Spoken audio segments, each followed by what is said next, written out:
Assalamu alaikum, everyone. Welcome back to another episode of Boys in the Cave. Today's conversation is in two parts. First, my co-host Abdullah Hamimi will be speaking with Ghaith Krayem. Ghaith Krayem is the national spokesperson for Muslim Votes Matter, and is a former head of the Islamic Council Victoria ICV and former CEO of the Australian Federation of Islamic Councils and current operator at Hikmah Consulting. So Abdullah will talk to him about why he launched the movement, its goals, its impact on the recent election. And in the second half of the show, we'll open the dialogue to bring in Dr. Yassir Morsi. Dr. Yassir Morsi is a provisional psychologist at Australian International Academy and lecturer in Aboriginal Studies at La Trobe University. With a PhD in political science and Islamic studies, he's the author of Radical Skin, Moderate Mass. So I'll hand the mic to Abdullah to kick off the show, inshallah. أعوذ بالله من الشيطان الرجيم بسم الله الرحمن الرحيم الحمد لله رب العالمين والصلاة والسلام على أشرف الأنبياء والمرسلين محمد وعلى آله وصحبه أجمعين. Assalamu alaikum wa rahmatullahi wa barakatuh, everyone. Especially assalamu alaikum to Brother Ghaith, Amul Ghaith, Grandfather Ghaith. I'm sure there's a lot of adjectives there. Of course, Yassir has got his grey beard as well. So both have been in the community for beyond past my time. Many decades working in the grassroots on many different initiatives and collaborating on many things. I've worked with Ghaith and Yassir together. Alhamdulillah, and it's been a pleasure. It's opened my eyes up to so many things, and today's dialogue is an incredible opportunity because I know there's been discussions between Yassir and Ghaith on the phone, WhatsApp, in person, as well as there's been a lot of conversation on shameless plug to Initiative Samarkand. If you're not in there, get in there, as well as a lot of other places, and on the ground, online, on TikTok, on Instagram, and alhamdulillah, the community is really talking about a lot of these things and thinking critically. So I'm I'm really happy to be sharing this platform with both of you, of course, as well as Tanzim for providing the platform to begin with. And I really just want to get into it. I want this to be a genuine, open dialogue where I know this is in some way a safe space, I guess, although it is going to go online. So it's an opportunity for everyone to get involved as well on this. So, of course, Ghaith is on TikTok and Instagram. If you're not following him, check him out. He's already gone viral on many other things, and I'm sure if you're not in there, get in there. So, there's been a lot of content out there, right? MVM, Muslim Votes Matters, has put out a lot of content and it's been engaged with, and there's been a lot of different opinions. And so, better to speak directly to Ghaith and hear his understanding, his analysis. And then we can engage with that in the second half with Yassir as well. So first and foremost, Ghaith, give us a lowdown on why did you launch MVM? I know this might have been a repetitive question, but I'll save you the formalities. Why did you launch MVM, and what was the real trigger from your point of view? What was the trigger that the animating reason for this? I guess the first thing I want to say is MVM isn't just me, right? And so I didn't launch MVM. There are actually 7 of us who organically came together towards the end of 2023, post the whole issue in Gaza. And for all of us, Gaza was the catalyst, the trigger around why we each individually wanted to do something. And for me personally, as you said, I've been around community for a very long time, and it wasn't long after October, like within the space of a few weeks at most, where I could see very clearly the way in which this was going to play out. We'd already heard the statements coming out of Israel and their intent, but we then also were really clearly see what our government's response was going to be, but also the way the community structures, institutions were starting to respond. And for me, it was almost Groundhog Day. Like, honestly, it was a repeat of things that happened 10 years ago around the whole anti-terror stuff and things of that sort. And sort of by December, so we're now 3 months into this, there was no shift at all in the government's position, the government's rhetoric, or in the way in which the community, when I say community at this point, I'm talking sort of structurally, was responding. And I'd been out of frontline community for nearly a decade. I was backing grassroots as you know, Abdullah. But I couldn't sit back any longer, right? I'd have people contact me saying, "Hey, we're thinking about doing X. What do you think?" And my position was always, if you can do it, don't ask permission any longer. Just do it. And so that was the approach we took with this as well. We thought there was a need for us to do something different with the way in which the community were responding to that situation, but also with what was very evident in that we had no political capital at all, right? Whatever was being said was being totally ignored. So the way in which we were engaging with the politicians and the establishment was not going to get us anywhere. And so really MVM was about what can we do differently in terms of how we respond to these situations? How do we platform the voice of the community from a political perspective, and bring it outside of the way we've always historically done things? You know, it's always been behind closed doors, confidentially. No one knows what's going on. No one knows who's involved in those conversations, what the outcomes were. There were no, there were no tangible outcomes that we could see. So it's really about, building a platform which the community would be able to, engage with and do it in a very transparent, open way, and put pressure on the government, initially primarily with respect to Palestine, Gaza, no question about that, but also in a more general sense around the needs of the community. That's really what drove the creation of Muslim Votes Matter. Interesting, because I do remember feeling that that vacuum in the community when the first couple of months, sort of maybe it was initial shock, and then it was like, okay, waiting for someone to do something, and it was just empty. So there was definitely a space to be filled. Definitely agree with that. So maybe let's go into some of the main objectives. Sure. Yeah. Look, MVM from its inception was always about becoming a political advocacy and lobby group, right? I know we've been focused on the election, and that was for very tactical reasons, but the elections themselves are just a stepping stone.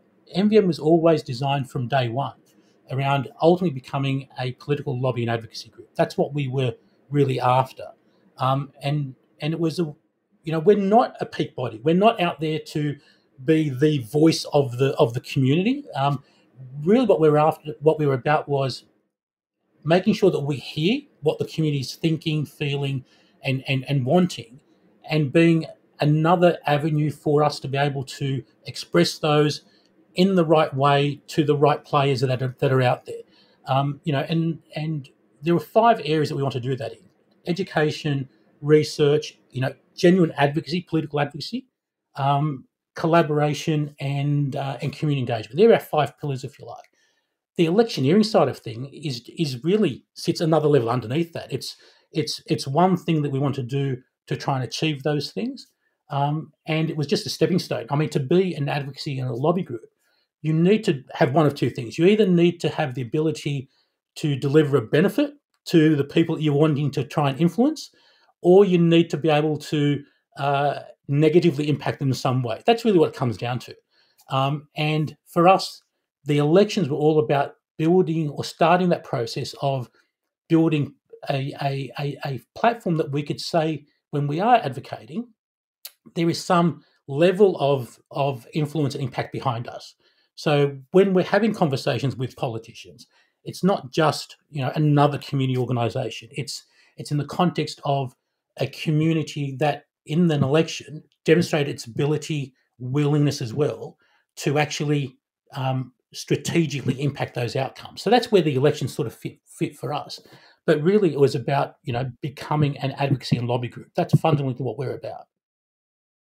On that, before we go into the next bit, is how from your point of view, how does that differentiate itself from previous renditions of trying to capture Muslim votes or educating the community around voting? I do remember, I know you're part of ICV, so there was My Vote Matters, I think it was called at one time, and possibly previous renditions of it too. How is this different to that? I guess a couple of things. One, those ones were only ever around looking at policies at a party level.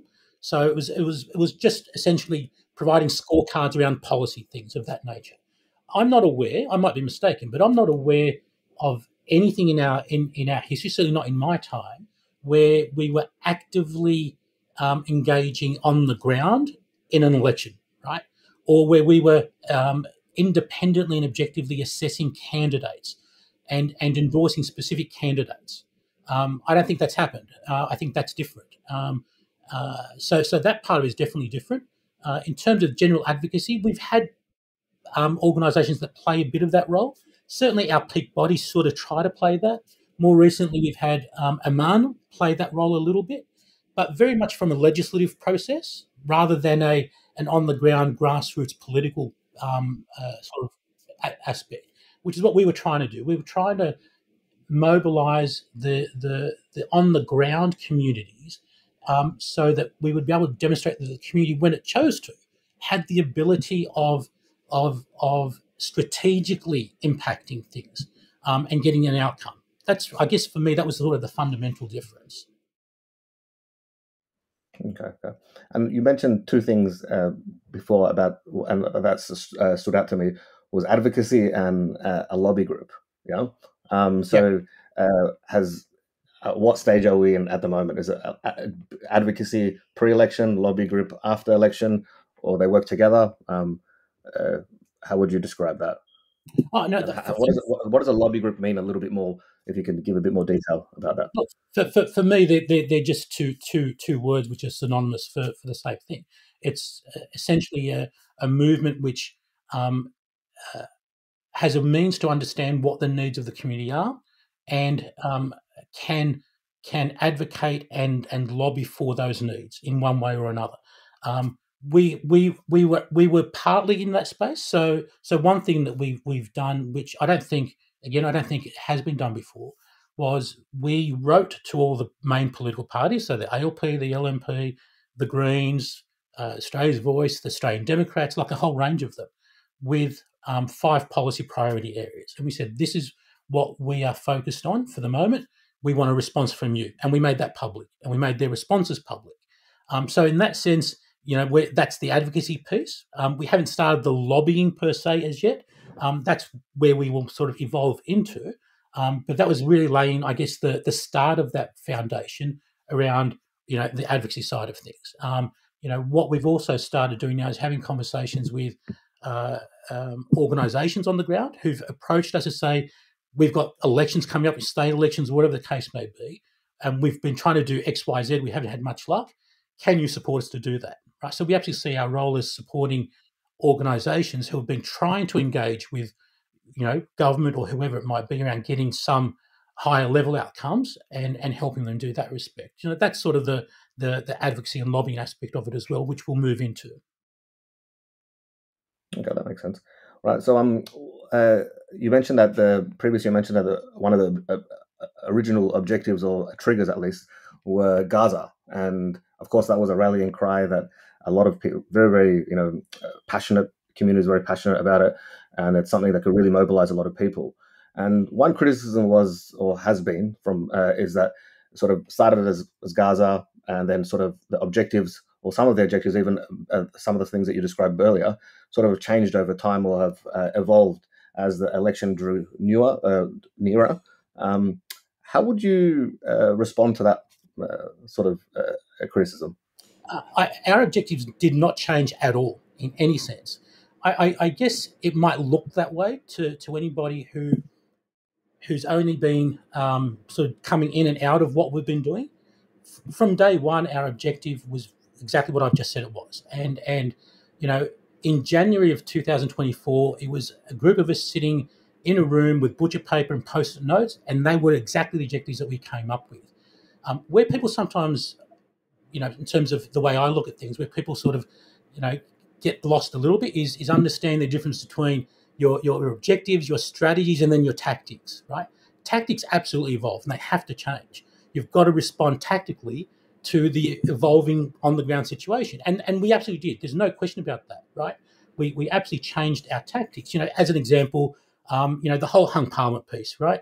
No question, at the beginning, we went really hard on, the ability or the desire to achieve a hung parliament, without question. But, sort of by about January this year, it was very clear that was going to be unlikely because the Liberal Party just completely, dropped the ball. You can't rely on on Little Party for anything these days, right? The moment their support completely fell away, it became less and less likely that you were going to get a hung parliament, right? And so your tactics have to evolve, but your high level objectives and your strategies are still there. It's the tactical stuff that you have to evolve, and I actually see that as a strength, right? You don't stick to something when the world around you is changing, right? And that's where tactically we shifted things slightly, but it's only a slight shift. Our main things did not change whatsoever. We had our seats that we were focused on nationally. They actually increased as we got closer to the election. We went up to 11 seats, and obviously the hung parliament became less of a realistic option. Then it became more about how do we strategically demonstrate our ability to mobilise, organise, and influence on in those 11 electorates, and that's what we stuck with the whole way. Okay. To be a bit more specific, when I mentioned the change in or evolution in objectives, as in from Gaza to sort of Muslim needs locally, that was sort of became a little bit more evident, where the rhetoric or it was really around Gaza, and then sort of moving closer to the election, it started talking about cost of living, using all the political slogans that a lot of other parties or appealing to the realities of people on the ground locally more so, and sort of the Gaza issue sort of got very diluted. Yeah, and I'm not sure that's the case, Abdullah. Okay. Certainly, the systems and structures and the frameworks we put in place to assess candidates had to include more than Gaza. That's just the reality of it. But if I go back and I look at our public messaging on social media and what have you, I don't think Gaza shifted too much over that period of time. I think our focus was all about Gaza. Like even in the election campaign, one of the criticisms was made of us is that we were too heavy on Gaza, with our big banners around, the Zionist trips and a whole range of stuff like that.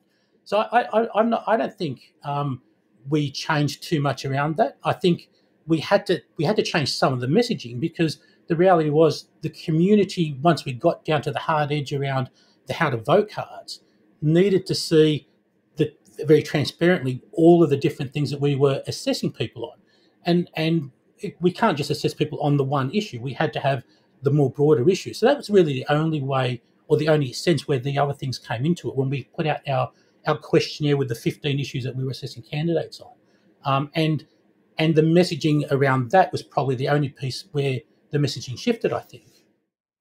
Okay. I noticed following some of the candidates or the Muslim independents that were putting, I think, the 3 key seats at least. We got the 2 in Sydney, Watson and Baxland, Dr. Ziad, and obviously Ahmed Auf, and then also Samim Mosleh in Cornwall in Melbourne. Tracing some of their campaign messaging, I noticed towards the end. Last couple of weeks was very, very heavily around marketing to. I think there was a lot of similarity with sort of the other politicians sloganeering around cost of living, housing, and that sort of stuff. So that's where I was sort of coming from. That I can understand where the confusion arises, because those candidates are not our candidates. We have nothing to do with those candidates. And this is where I think there was a little bit of confusion between us and the Muslim vote. Okay. Let's be really clear. Muslim Votes Matter has never, ever sourced a candidate, run a candidate, funded candidates. We were really clear from day one that we were completely independent of candidates, and we would hold all the candidates accountable in exactly the same way. I know you asked me about those three electorates, but they were no greater focus for us than the other 8 electorates across the country that we were looking at. And in fact, in southwest Sydney, we pivoted our on the ground campaigning out of Blaxland and Watson 3 weeks before the election, and we moved into Banks and Werriwa, because there was a strategic opportunity for us to demonstrate an ability to impact, and we actually did. In Banks, the ALP won Banks on the back of the Greens' preferences. The Greens got a 5% swing to them in Banks, and the ALP wouldn't have won that seat without Banks. And the Greens' preferences were driven entirely by MVM on the ground, right? So I'm happy to have a conversation about those 3 seats, but the candidates themselves have got nothing to do with us. What they were doing, what they were saying, was entirely up to them. Okay. There was, I think, there was a message that was on the MVM website very, very shortly that was moved, that was changed. Alhamdulillah, I think it was said something about, this is bigger than Gaza, and that's where that sort of sentiment, it felt like that sentiment was coming out towards the end. But then I think that was adjusted accordingly. There's no question we got some things not quite right, and the reality is we were doing things pretty quickly. What's that saying? You're flying the plane while you're building it. We made some mistakes without question, and people rightly pointed those things out. And we're going through a review now, and we'll do better as we continue down this path. We'll improve. We'll get our systems and our processes ironed out. Things like that shouldn't get through without going through a proper review.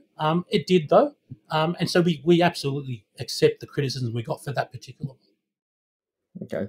Well, let's go into some of those, how you analysed some of those. Let's talk about those key seats, actually, right? Baxland, Watson, and Caldwell. I think Caldwell's still being counted. Yep. I'm not sure. I think the other two are pretty much settled. I mean, there's still votes to be counted, but it's pretty clear which direction it's going. How do you analyse those three key seats where the Muslim independents stood specifically? Give us your point of view on it. In terms of how they panned out and the results. Yeah. We can start with that. Let's look at the two South West Sydney ones first. For first time independent candidates, both of them did phenomenally well as first time candidates. Right, for a first time independent to get in the high teens, low 20s on primary votes is an extraordinary outcome, and it demonstrates that there was absolutely something there that they were tapping into, right?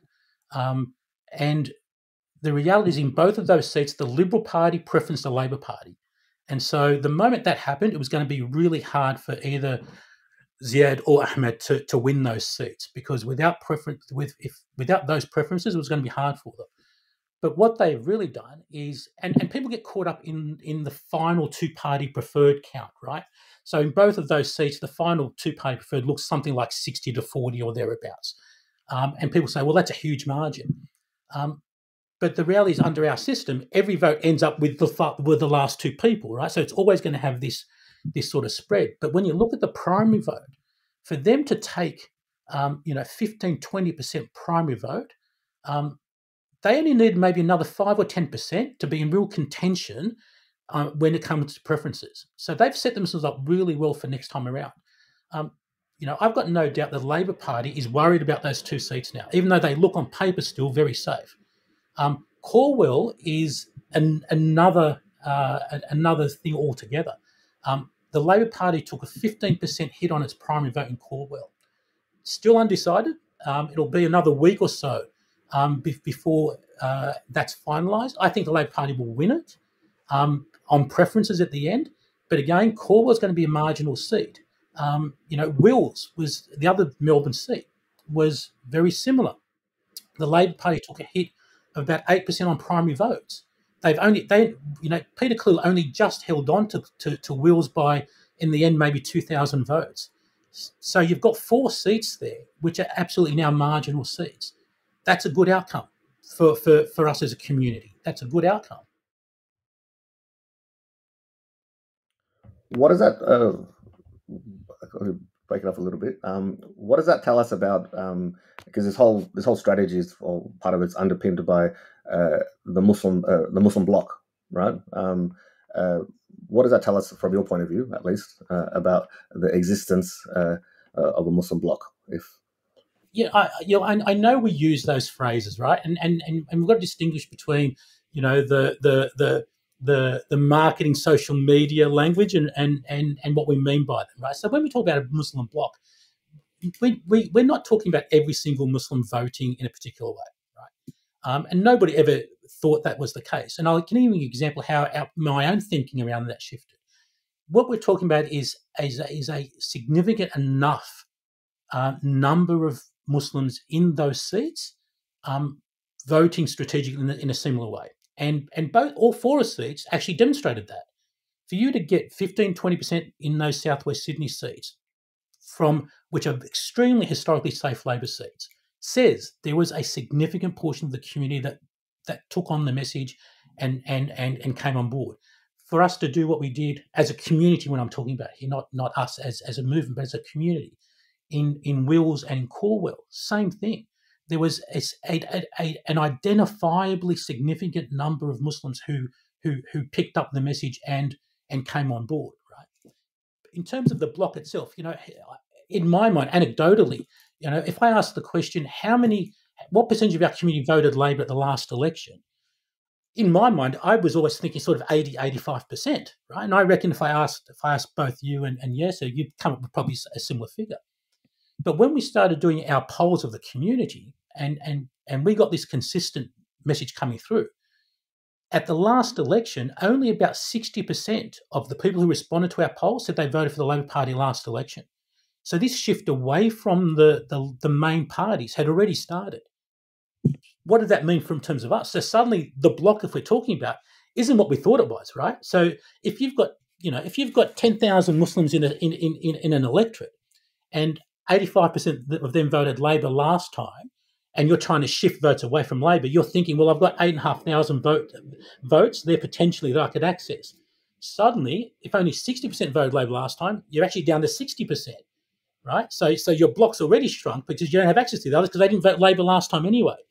If you need to shift 5,000 votes, you're now suddenly talking about shifting not 85 to 90% of the available votes, right? That's the sort of process that we went through in terms of our data and our analytics to understand just how much we had to impact in each of those electorates. And that looks different in every one of those seats across the country, all 11 that we focused on. So what the block is different in each of those seats. You just need to understand what the number is that you need to move. So I'll take the seat of Sturt in Adelaide, for example. There's only 1.9%, roughly 2% Muslims in the seat of Sturt. So only 2,000 people. But that seat was only held by the Liberal Party by 1,000 votes. So if we could mobilise enough of that 2,000, you could potentially move over a significant enough people onto the other side for that seat to flip. Now, it did flip. It didn't flip entirely because of us, because of this huge swing to Labor anyway. They would have won it even without our involvement. But I'm just using it as an example where it's not so much the overall number, it's what you need in that seat in this election to get an outcome that you're looking for.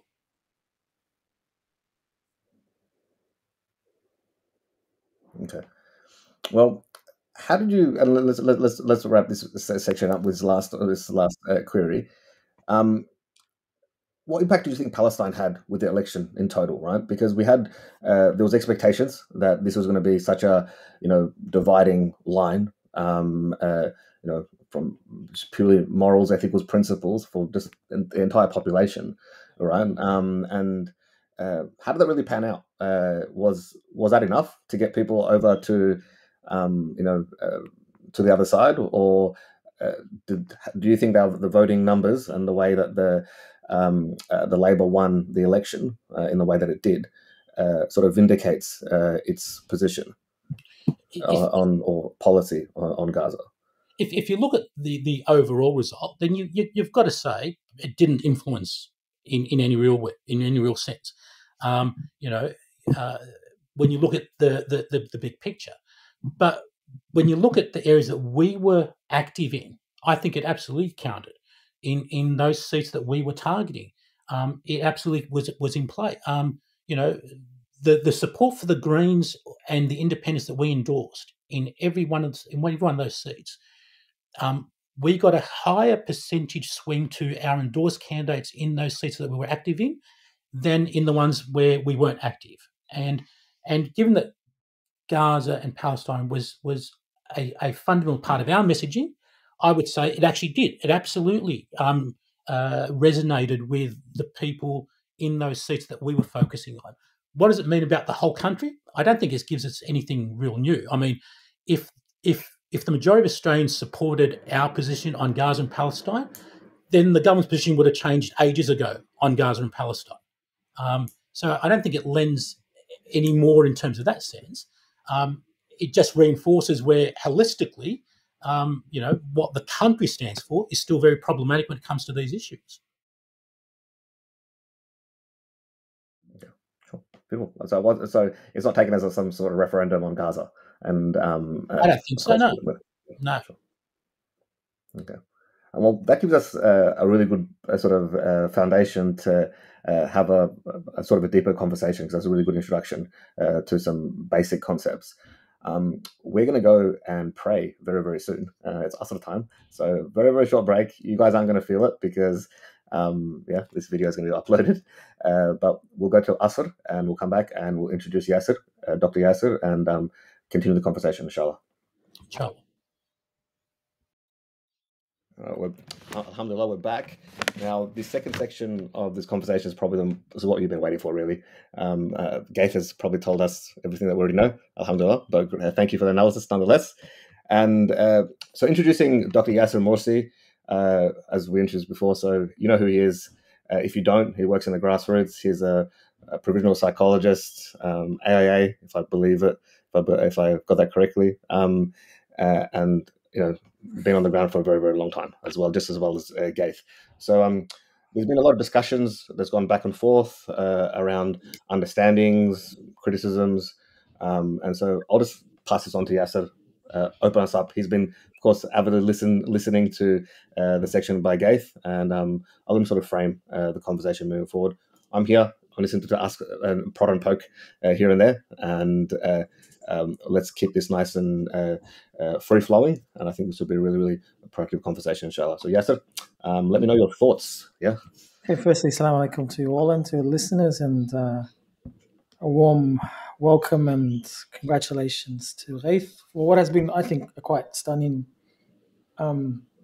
shift in community local politics. I think MVM has stormed onto the scene, and so Mabruk, and may Allah reward you and all those involved, the magnificent 7 that were in that room with the butter paper and the 1,000-odd volunteers. So I was joking off camera, I think, or just prior to recording, about how I've never paid this much attention to an election in my life, and I took credit for that. I'm not sure it's a good thing.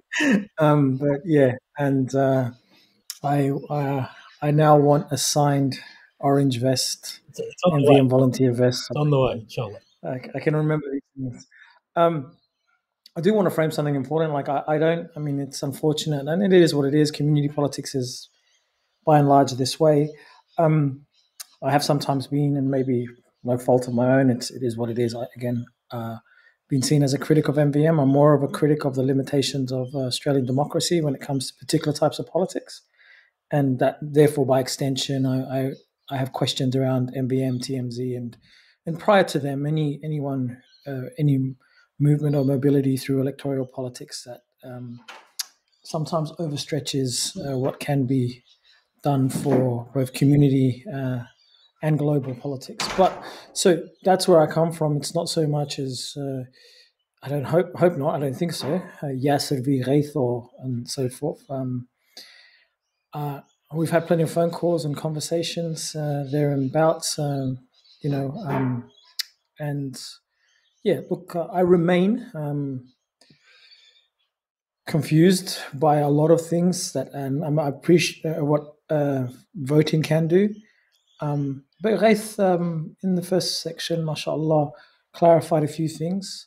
It may be just who I am. I got a little bit more confused, but that's that could be just me. So, and again, I don't want to frame this about MVM, but I do think I'm in a bit of an awkward space because I don't want to go into the details of what MVM did or did not do and so forth. I'm more interested in other things. But I do remember receiving messaging. Now, again, when we receive messages, it could be the listeners' limitations as much as the speaker, and so forth. I do remember receiving different messaging around Muslim blocs and hung parliaments and whether or not we have the capacity through targeting 10 seats to swing elections, effectively become kingmakers in parliament and so forth. That's what initially, I remember there being infographics with Muslim census data compared to the swings, the margins between different political parties and different seats. So, but as I said, I'm not really here to have this got issue moment, and I don't think that's what this is about, right? So, if I could clarify then and frame the conversation as somebody who speaks to the limitations of democracy, in my opinion, probably in Islamic Aid, I use the traffic light analogy, and I'll use it again. I have a green, amber, and red set of questions, right, to voting and Muslim involvement in voting. I guess the green one is like, let's say I accept all that Ghaith is saying about a lobby group who wants to use voting and other tools as a form of pressure on power, be political parties or other institutions in the country. Even if I were to concede all of the numbers that were being thrown up at me, I would still end up with a question, okay, you get people in parliament, okay, you get a bloc, and then what? Right?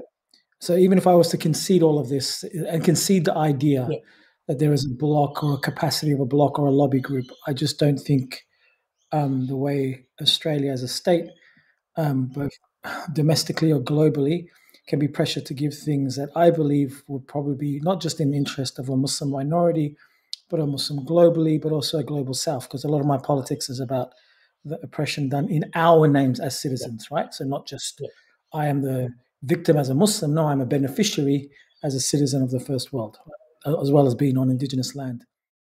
The amber light, so move away from the green, if that's one question is, so what, then what? The amber one is the one I spend most of the time concerned about, actually.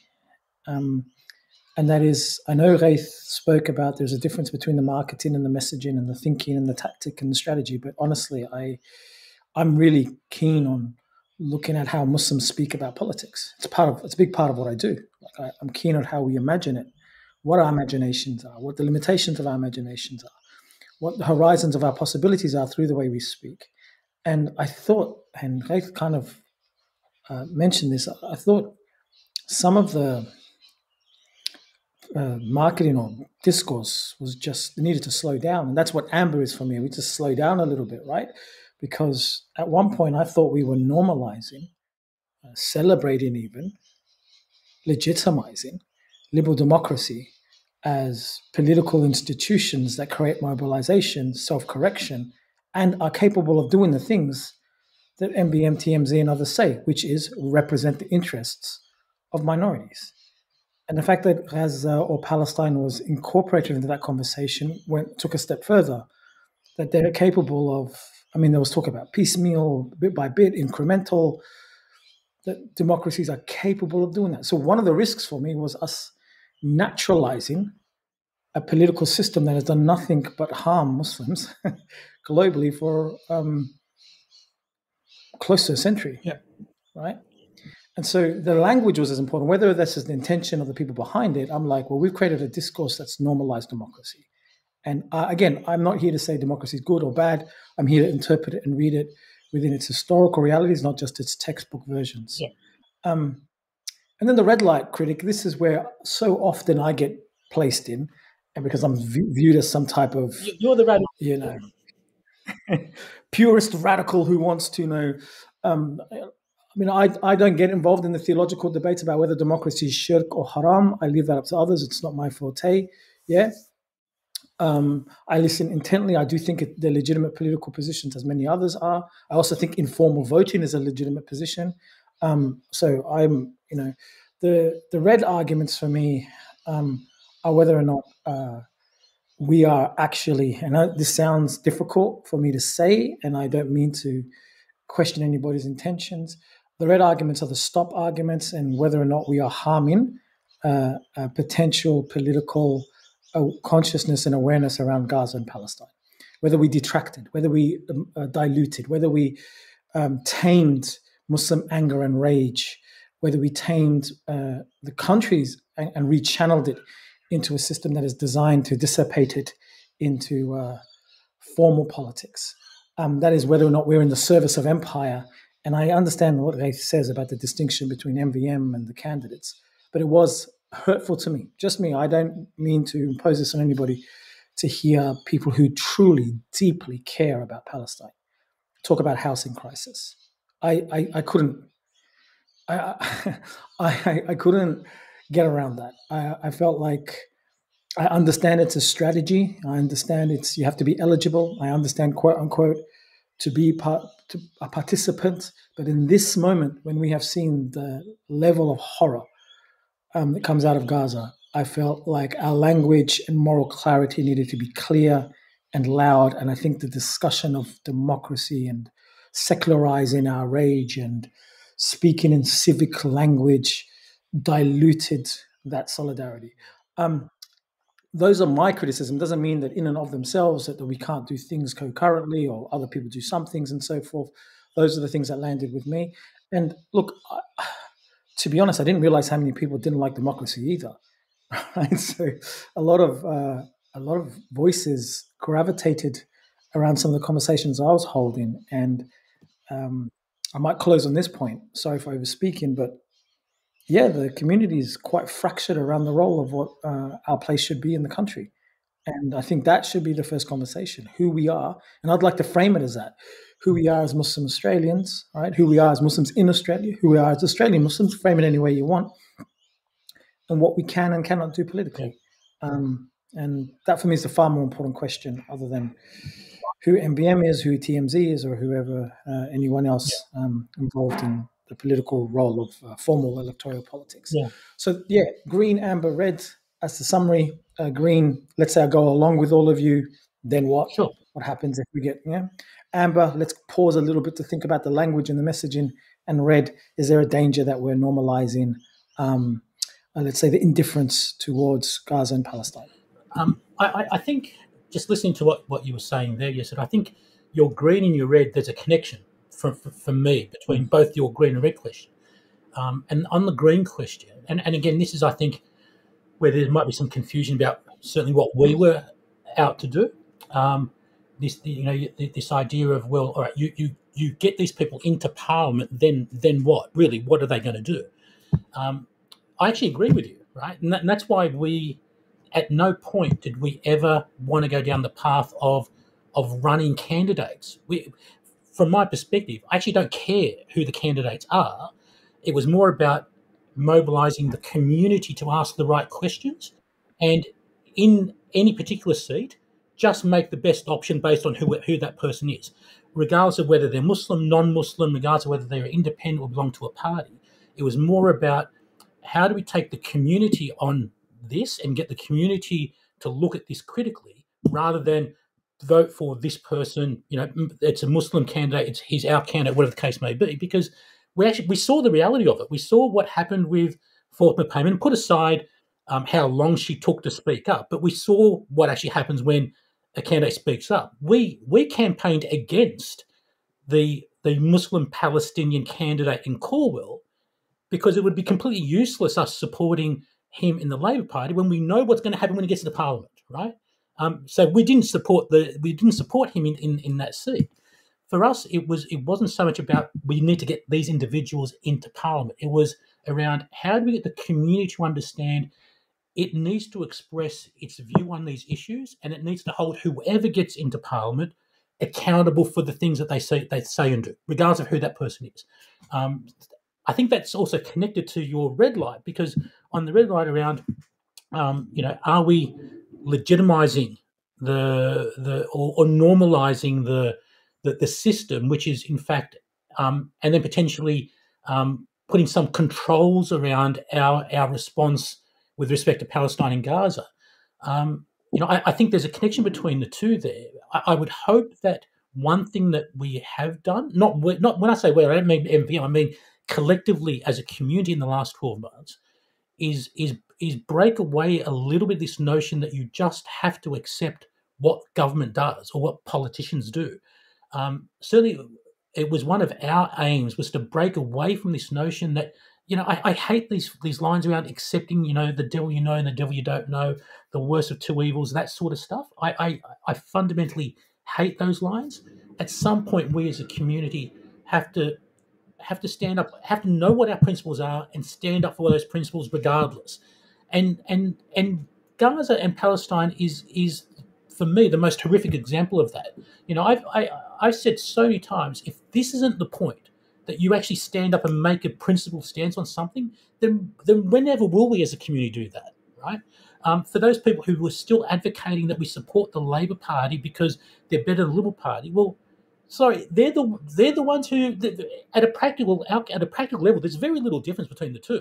Rhetoric, yes, but in terms of actual practical outcomes, practical action, there's no difference between the two, right? In my view, and it comes to a point where you just got to say, this is who we are, this is what we stand for, and this is the basis on which we are going to do and say the things we're going to do politically, right? Now, is that normalising the system? I don't know. Yes, I don't have enough knowledge around those side of things. I guess for me, where I end up always landing is we're in the situation that we're in. How do we make the best of that situation? That's really where I come from. How do we put pressure where we can without giving up who we are, and in fact reasserting who we are? I know we didn't talk about it, Abdul, in the first half, but I get asked this question around why did you just call it Muslim Votes Matter? Wouldn't you have been better off calling it something else to actually get a broader support base from non-Muslims? And my answer to that is really simple. No, because for too long we've been forced by I don't know if this is the right language, but forced by the system itself to push our religion back into the private space, to take religion out of the public space, and in the political sense, even more so. I think we need to reassert our space publicly that we are Muslim, that our faith stands for certain things, and in this right now, in this present around Palestine and Gaza, we have a stance that we want to take, and we shouldn't shy away from that. Now, I think as long as we stick to the values and principles, we do as much as we possibly can, in fact, to try not to fall into what you're talking about in terms of legitimizing a system which I agree with you has for decades, in your words, centuries, done nothing but harm to us and our community globally, right? But how do we navigate our way day to day with that system while doing that? I think that's the challenge for me. And we go through this process where we should always be checking in. Are we still true to our values? Is our intentions still true? Is there a better way of doing what we can and what we have been doing? And as long as we're open to evolving and listening and acknowledging that we won't get things right all the time, and we change and we shift, I'm hoping that we don't fall into that trap that you're talking about, where we're actually legitimizing the system for no tangible benefit. That's I guess my response. No, Barakallah, thank you. Yeah, we're quite close to your position. So, and also I have to probably undo certain assumptions about what the role of the quote unquote critic is. I mean, I accept that term for utility's sake, but I don't really see myself as quote unquote critic. I adopt it, I use it. I see myself as somebody thinking through both the lived experience and trying to frame that lived experience both through my deen and the various different historical, political challenges. Yeah, so you're right. We're in the muck of things. I don't.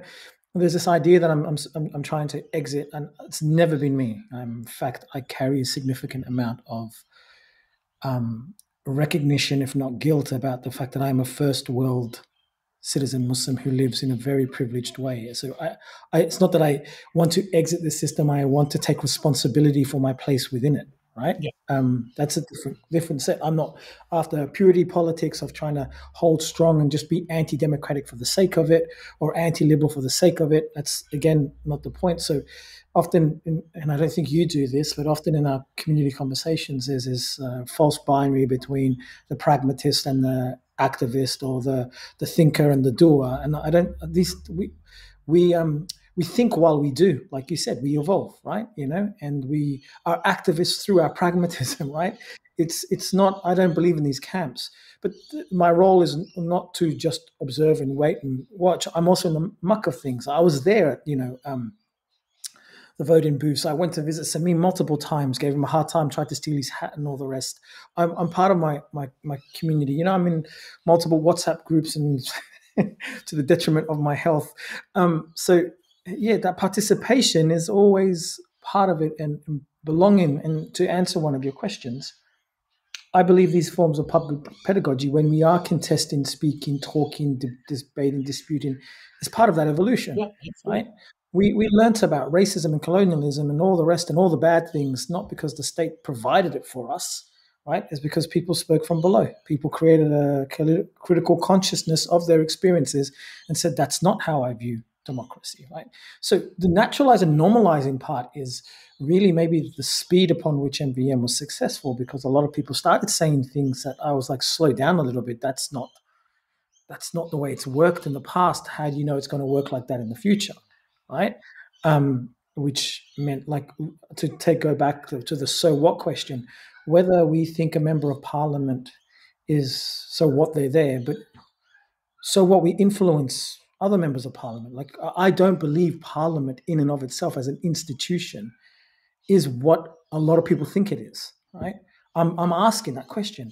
A lot of those who bought into MVM as a political mobilization did privilege parliament as a site where decisions are made, where lobbying can happen, and I view democracy almost always like as an inverted oligarchy or inverted authoritarianism, where corporate and lobby groups and all the decision making that happened in Canberra, and that ultimately there is global interests, and they provide a facade of idea that your voice matters. Yeah.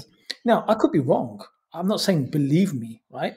But that's a contest that I think the community rushed through, right? And whether we back a candidate, don't back a candidate, believe our votes matters, that was rushed. That's the amber light, right? And so, can we explore this point a little bit, right? Sure. The speed with which things happen. Then there's 2 points I want to sort of get into on this one. One, for me, the speed was evidence that there was a need there, right? That the community was looking for something which wasn't there at the moment, and it didn't want to continue through the old channels and the old structures, right? The old gatekeepers out there. In terms of this idea of too much being invested in Parliament as a source of outcomes, if you like. Now, that's my language, not yours. I think part of this, yes, it is there are different levels of awareness, knowledge across the community around the things you're talking about, right? I understand what you're saying, that decisions aren't made just in Parliament. You have a whole lot of players that evolve around it. It's a whole universe of relationships that ultimately end up with those decisions being made. But the average person out there needs things to focus on, right? And Parliament is an easy one for people to focus on, because ultimately there's a vote that takes place in Parliament. There are laws which are presented and laws which are passed and enacted. Yes, there's a whole lot of stuff that happens around them in terms of how those laws get drafted, who has input into them, but also then how they're applied, right? You and I have been in the thick of this. We know that you can draft laws very objectively, but knowing very clearly they're going to get applied in a very particular way, right? But that's a journey you've got to take the community on, right? That's not something that every single person will get their head around at the same rate. And the challenge, if we want to get all of that in place first, is that it will take a very long time, and things continue to evolve. So I guess what I'm saying is there something wrong with us saying, you know what, let's do this in a particular way, in a way in which the average person out there can visualize and understand and get on board with, a high level, I guess, strategic outcome, while these other things take place, while the education take place, while the conversations that you have been having and that we're having now continue to happen out there, and we change the way in which people perceive all of these things, all these questions. Because if you want to do the first without the other at the same time, my worry is they're still going to, those processes are still going to continue. We're still going to get laws passed which are going to negatively impact us. Like, the charges that are being laid against Hashtaya, for example, right? Absolutely ridiculous things. But those things are going to get worse, in my view, before they get better. I don't think as a community we can afford not to do something while we are elevating the conversation. Yeah, I mean, I don't. This has come up a lot. I mean, just on your last sentence, and I think this is ideological. I'm not, again, not necessarily you. There was never a debate about something v nothing. That was never on the table. I think people who want to defend the normative formative politics, like you said, you choose your language. The average person who can see, because it's been entrenched into our political system imagination through culture, through film, through media, through university, through schooling, that the formal channels of politics is the way to go to create change. Yeah, that's why it's easy. It's not. Liberation isn't meant to be hard. Liberation is not meant to be easy. Self-determination is hard. So, yeah, let's question the easy path, because ideology has created that trend for you to follow. That's the point. Now, and then implicit within that is the significant amount of defense of democracies that have come out from communities and advocates of the MVM, TMZ, whatever approach, which is we have to do something rather than nothing. I don't know who's doing nothing. I don't know what that call is. No, because I actually think the opposite. And let me just pause there for a second. I think voting is nothing, right? I'm yet to be convinced by all of you that we will be able to overturn laws, but just because we participate in a particular voting direction. I think laws can be overturned. I think lobbying can happen, but that's not going to come from the quote unquote grassroots or mobilizing in a particular way, get somebody in parliament. If you don't listen to me, we're not going to vote you for the next election. That needs to be unpacked. I don't know if that's worked. Tell me when that's worked, especially with a minority group and so forth. No, I don't accept that it hasn't worked for other communities at all. Tell me which community. Tell me. And I want something similar to the Muslim community. You can work on. Yeah, I want to know when we have been able to use voting to self-correct racism. Well, I'm not suggesting voting is the way you do it. Voting is one way of being able to demonstrate that you have a level of influence that you can then apply when you are doing the advocacy piece, right? Can you speak to me to what level that influence looks like? Give me a concrete example. Well, how could it work? Well, let me try and phrase it this way, right? So at the moment, the people on the other side of the spectrum to, I guess, what we've been doing in the last 12 months, who's saying, no, we've been doing this for 30 years and it's been working, we've got the best outcomes, that they see that as lobbying as well, right? Who are they? So the people who are invested in the status quo, right? So if I take the critique of what MVM, TMV, these movers have been doing the last 12 months. On one side, we've got say people like yourself who are questioning the ideological position, the things you're saying now in terms of, are we in fact normalising systems which are designed to hurt us, right? On the other end of the spectrum, we've got people who are invested in the status quo, who see themselves as being part of that system, and that we can't disengage ourselves from that very system, right? So that might not be an accurate spectrum, but that's sort of in my mind, right? Now, those people will say, we do it and we've got tangible outcomes, right? And I say to them, well, show me what the tangible outcomes are, right? I don't accept things around building permits and stuff as tangible outcomes. Where I look at is, for example, if we take the evolution of the whole LGBT community for the last 50 years, right? The way they've been able to apply pressure in a holistic sense, right? And electioneering is one part of that. The way the Zionist community applies pressure, electioneering is one part of that. I'm not suggesting by any stretch that voting is the answer. What I'm saying, though, is if you don't have the ability to either benefit or harm a politician, because I'm talking specifically now around politicians and the impact of voting, right? If we go knocking on the doors of Canberra or a state parliament or the bureaucracies, right? Ultimately the power comes to either what benefit are you bringing them or what potential harm can you bring to them from a systemic perspective.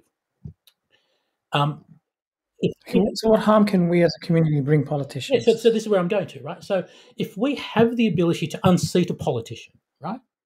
I mean, when you boil it down for a politician's perspective, for them, it's all about self-interest, right? At the end of the day, but who cares? If we unseat one politician, then what? We're dealing with parties. We're not dealing with one politician. No, yeah, we're not going to be able to punish the whole of Labor and Liberal collective. No, you can't punish all of them, right? But if you can demonstrate you do have the ability to punish strategically, then that all adds up, right? It does add up, in my view. I'm not sure it does, Ghaith. That's where we're at. That's the conversation we're having. Yeah. This is the conversation. So that's where we're at. But just can I pause you? Unless you've got Yeah. So one of my concerns around the conversation the community is having, it's not so much you, is the color blindness or the absence of racial interpretation of democracy. So I don't think we can compare ourselves to the LGBT community and Zionists as lobby blocks or pressure points for a couple of reasons. I don't think if all queer people were people of color, we would see the kind of incremental changes that LGBT communities have done. I could be wrong, but one of the things is it's very easy to lobby a state, a country, when you share thick values or values that align. Zionism has established itself as part of a Western bloc. Zionism has established itself as part of the interests of the West in the Middle East. It outsources CVE. It outsources a way to fight, quote unquote, terrorism and so forth. Zionism is not there to liberate the global South, and Palestine being a paradigm. So it's very easy for me to lobby while my interests coincide with the Australian state, right? As one settler nation, I'm going to lobby another settler nation, and we're going to defeat a critical, radical, race-conscious global South politics, because it's both in Israel and Australia's interest to do that. Yeah. The Muslim can't do that. We can't do that. I agree. When we have to lobby like the Emirates and the Saudis lobby. We have to lobby about economic or political regional interests. We can't lobby on an Ummah basis and so forth. So I don't think we can hurt and do the same thing. And as for the LGBTQ community, again, it's grounded in a very liberal language. Now, if you want to do that, that's fine. I don't mind. But if I'm asking, there are particular interests that we as a community, as a Muslim, as an Ummah, that are simply, and I'll put it this way, are simply unrepresentable in the system. There's certain things about us, you, me, you, that is simply unrepresentable, that this order cannot maintain those, whether it's the Sharia, whether it's the idea of Al-Aqsa, there are simply things that cannot be represented. I don't disagree with anything you've said there. I guess from my perspective, that's not a reason not to do it, though. At the end of the day, this is my position, my personal position. At the end of the day, from an Islamic perspective, the fact that those things are unrepresentable, if you like, within the system, is not a reason for me not to still voice those things. And that means I need to do that from the strongest position I possibly can. This is where I get confused. Is it a strategy then, or is it a principle? Because if it's a principle, I'm going to do it anyway, regardless of the outcome. Khair, tawakkal Allah, I get that. But you don't present it as that. You present it as a strategy. That we do this and then this will happen. What's the distinction in your mind on those points? Because if it's a principled position, then I'm like, and I take principled positions all the time. I'm like, I do it because it's my truth, and whatever the outcome is, I don't care.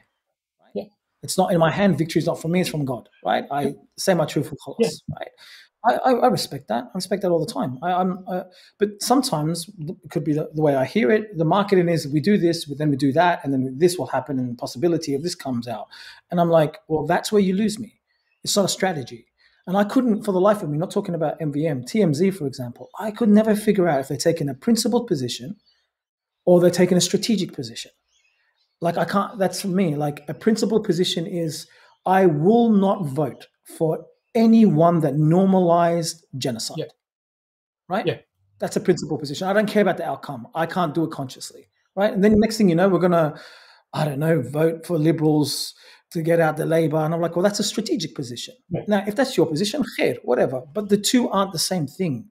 And our principles very often subside when we become strategic. Again, khair, do you? I'm not critical of that. It's a form of politics. But the coding and the messaging for me, for the community, I sometimes can't figure it. Is it a principle? Is it a strategy? And so forth. And I think if we're taking principle positions, then we vote for no one. Right? Yeah. That's my claim, because I don't know how to vote for Labour. I don't know how to vote. And Sameem's my friend. I've known him for 20 years. I went to camp with him. Yeah. I don't know what he's talking about. Like, he wants to have a university in in Brody. I'm like, well, we don't need a union in Brody, bro. Okay, or things like that. I'm like, well, why are you talking about this at this moment? I love the guy. Don't get me wrong, and I'll say that now, and I won't tell you who I voted for. Okay, but no. I think we also got to give ourselves a little bit of leeway here as a community, right? Because we're navigating, in my view, a path that we haven't been down before. Are we going to get this right 100% time? No, we're not. But I think certainly from my perspective, and what I would hope from an MVM perspective is the principles are number one for us. So if you look at the things that we put in writing to the political parties, we were really clear around what those 5 things that we stand for, and they all come from a principle perspective. Right? Gaza and Palestine was number one. Religious freedom was in there. Islamophobia and racism was in there. And this is what we said are important to us. And we don't withdraw from those. In terms of our guidance around how people should vote, again, we laid out some principles. We said we want to put Labor and the Liberal Party as far down the ballot box as we possibly could. But we couldn't put them behind those individuals and candidates and parties that have history of racism and anti-Muslim hate. So we couldn't put them behind One Nation, for example, right? And we would prioritise independents and minor parties who are more closely aligned. That's what every single how to vote card was based on, those principles. So I would think from our perspective, principles come first, but then you've got to have a way in which you can then deliver that on the ground. And I think part of the conversation that we're missing here is how do you communicate in this day and age en masse and try and reach into the community and mobilise a community. The conversation you and I that's democratic. Yeah, by the way, that's a democratic principle. There's a few things I want to catch up on. I love what you've said and I appreciate it. And as I said, I think we're a lot closer than maybe people think possibly. Allahu Alam. But firstly, as somebody who's been a scholar on race and racism and Islamophobia for a long time, it's one of my greatest frustrations that we look for bad actors. We look for the racist. Labour and Liberal is not the reason why Australia has racism.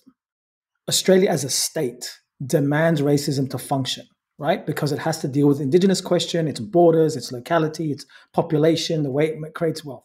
Whether it's Labour, Liberal, Ammi, Khali, whoever, whatever party comes, okay, it is a constituted nature in the way that the borders have to be controlled. Now, can it change? Yes, possibly.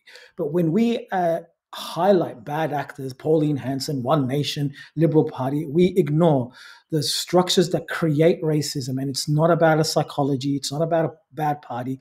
Are there racists? Of course they are. Are there far-right groups? Yes, they are. But they're learning something from somewhere. They weren't born that way. They get that from the interest of the state. Now, when we go out to our community and try to teach about the traps of racism, I don't think it helps us at all to fall back on the idea of bad actors.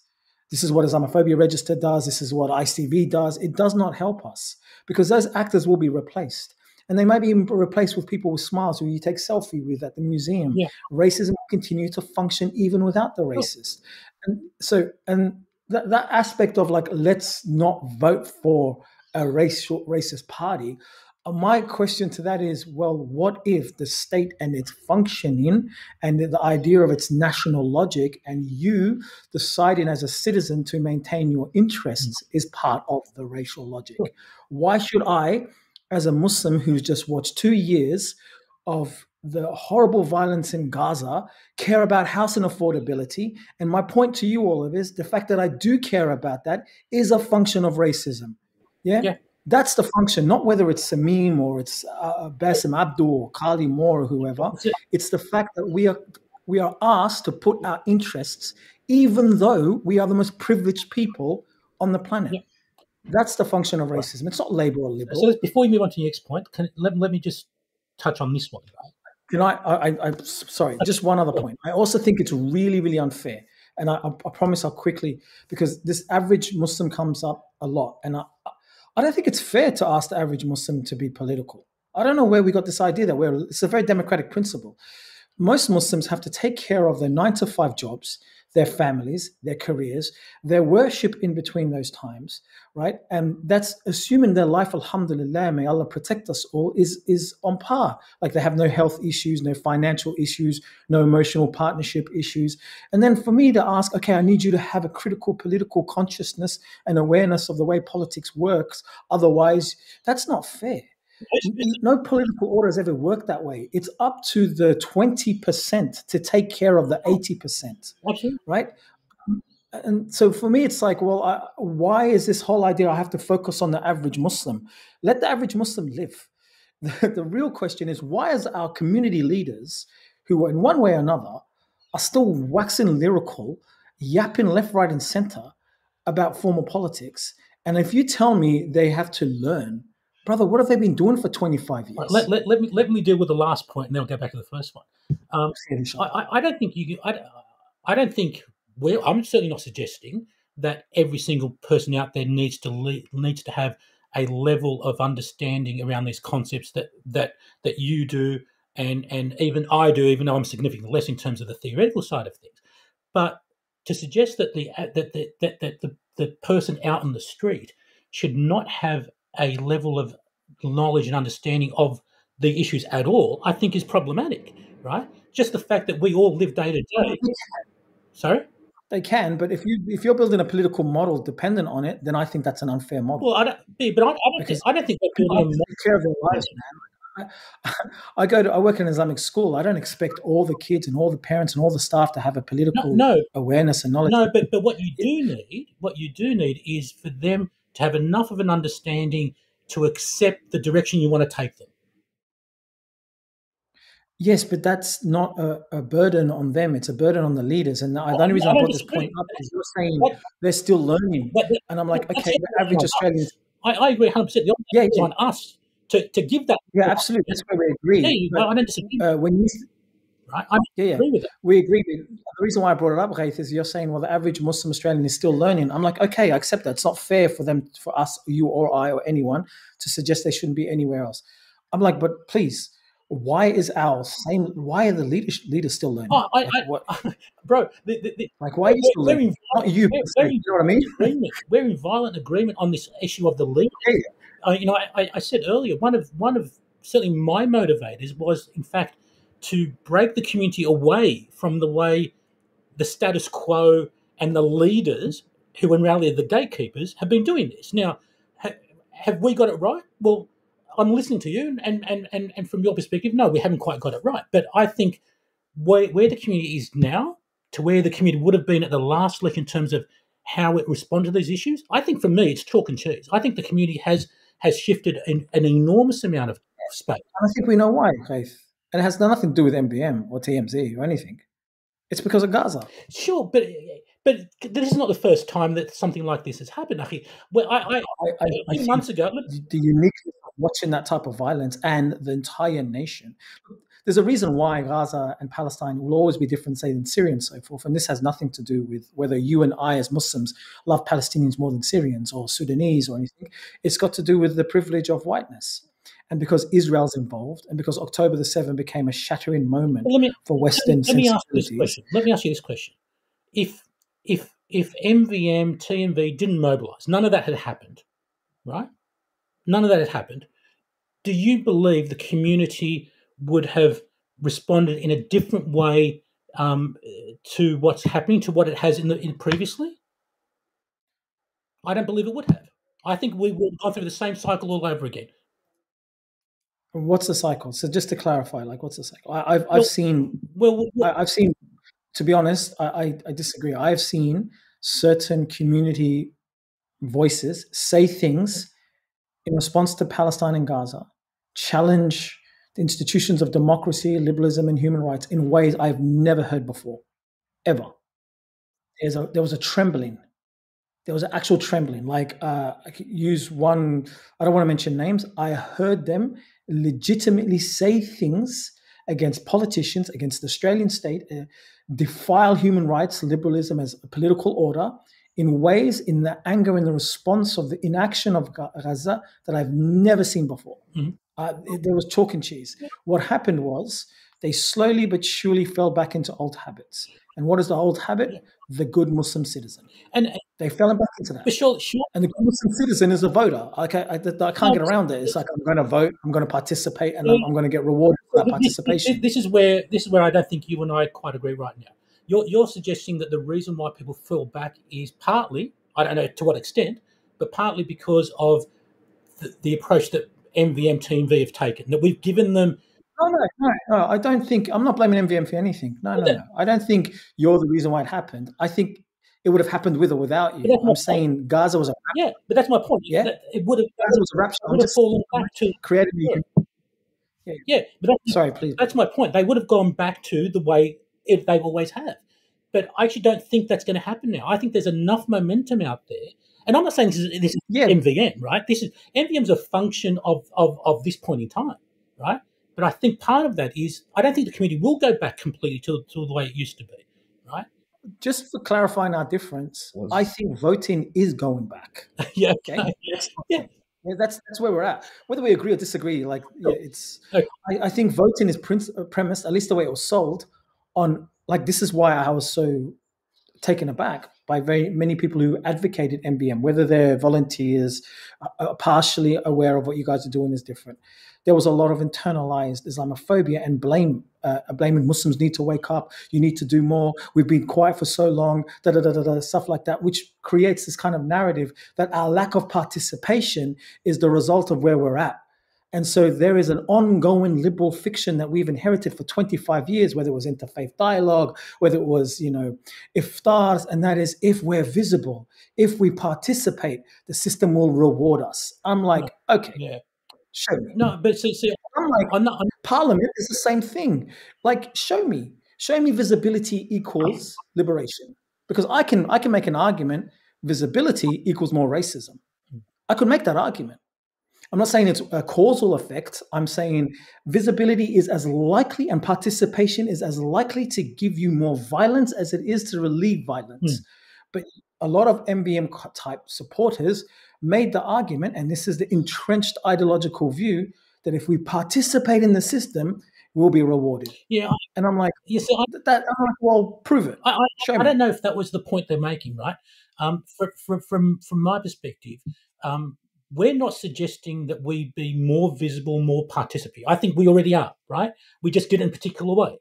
What we're suggesting is we should do it in a different way, right? We're not suggesting that this is going to be give us any more access, any more representation. We just don't think the way we did it before, where as a community we have no visibility of who's talking to who, we have no visibility of what commitments have been given. We have none of that. The transparency and the accountability is, for me, the fundamental difference. And in doing that, I don't care about the politician's perspective. I'm more focusing around the community's perspective. And the two things that I've noticed absolutely when I'm out there on the ground is there is a greater level of confidence within the community itself around sure. right, rather than in the system. Right, the people are feeling more confident in and of themselves that they have that they're doing something a little bit different to what has been happening before, and in and of itself, I think that is a huge step forward for us. Okay, so let me change track and actually give compliments and credit where it's due. Yeah, what I'm hearing from what you're saying is something that sings to me, and mashallah, may Allah reward you, because it's right. It's hand in glove with my politics. We are not in the business of building institutions, reforming institutions. We are in the business of co-authoring and building a people, right? We are trying to lift our own, yeah? And you're saying MVM did that partially. And I'm saying, may Allah reward you. Yeah, and I'll tell you now, when I went to the booths, I was, that Saturday, election day, I went to 4 or 5 different voting booths.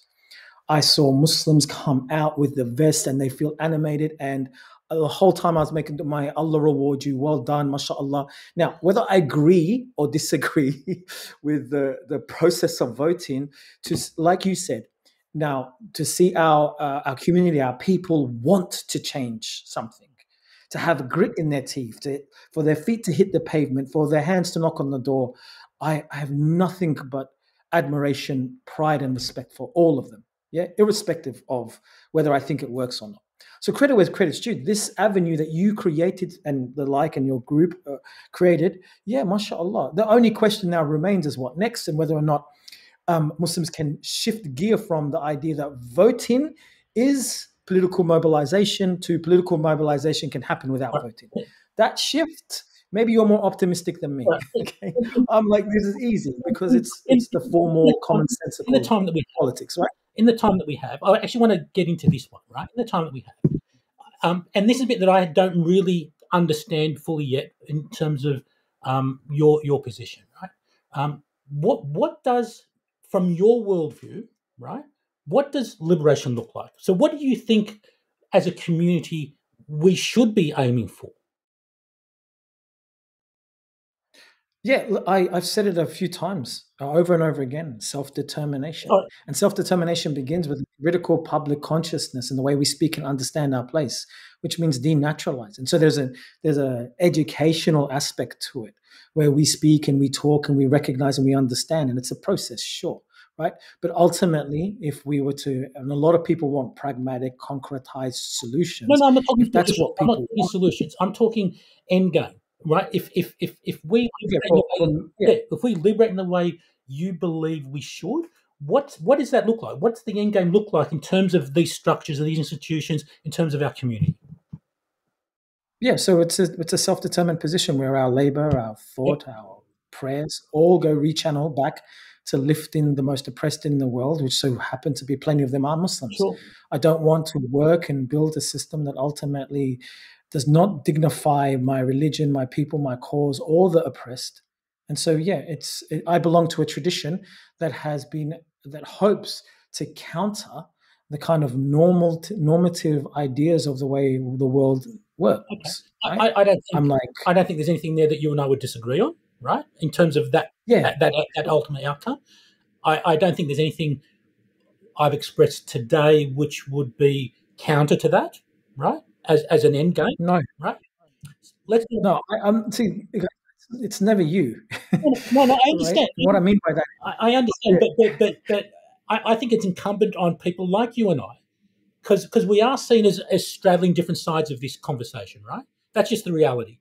You're seen on one side, I'm seen on the other. Even though you and I know, I've told you on the phone before, right. You and I in conversation is for me the quote unquote solution. Yeah, right. I don't. The naivety of anyone to think that any one of us will have a complete set of answers or so forth. We have our lived experience.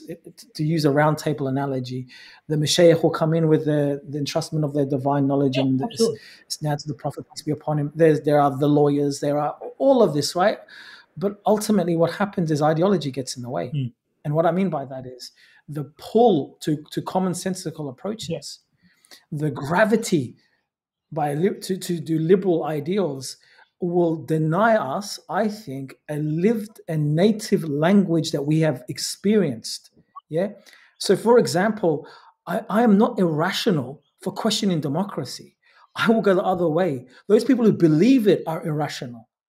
Like, I am not irrational for questioning whether, as a Muslim, I should bring into disrepute the ideas of representation and secularism and liberalism. Because as long as I've lived, they have been tied to bombs. They have been tied to detention centers. They've been tied to displacement. Now, on paper, democracy, mashallah, it's like a cookbook, right? I see it and I like, that looks amazing. When I try and cook it, bro, I swear to God, it's toxic. Yeah. Okay. Right. So on paper, yeah, okay, I give you a tick of approval. The lived experience, I'm like, Iraq, what was that about? Yeah. Didn't you not offer democracy in Iraq and the lie about weapon of mass destruction? That was one of my earliest moments, right? So we're on the same page, but I think ultimately you and I have to excavate a dominant ideology that has confused us about what our politics should be. And I put voting in that dominant ideology. Yeah. You're like, it's one tool, Yassir, amongst other tools. I'm like, khair, I accept that. Sure. But I mean, I think when people ask you for the alternative, I think what they're saying to you is okay, if we're not going to vote, if we're not going to participate in that way, what are we going to do? Right? How do we participate? How do we do the things? How do we get to the end game that you've just articulated? So there's two responses to that. One, I will give an answer to, but two, I think all of us should be very clear and honest that most of the time, Allahu Alam, I won't put a number on it, but a significant amount of time, when people ask, quote unquote, for a solution or alternative, it is a coping mechanism and a defense against a liberal democratic ideology, right? It's not a curiosity about what it is. It's like, look, I have this path and I want to caricaturize the opponent as having an irrational, non-concrete past. Brother, we are against it.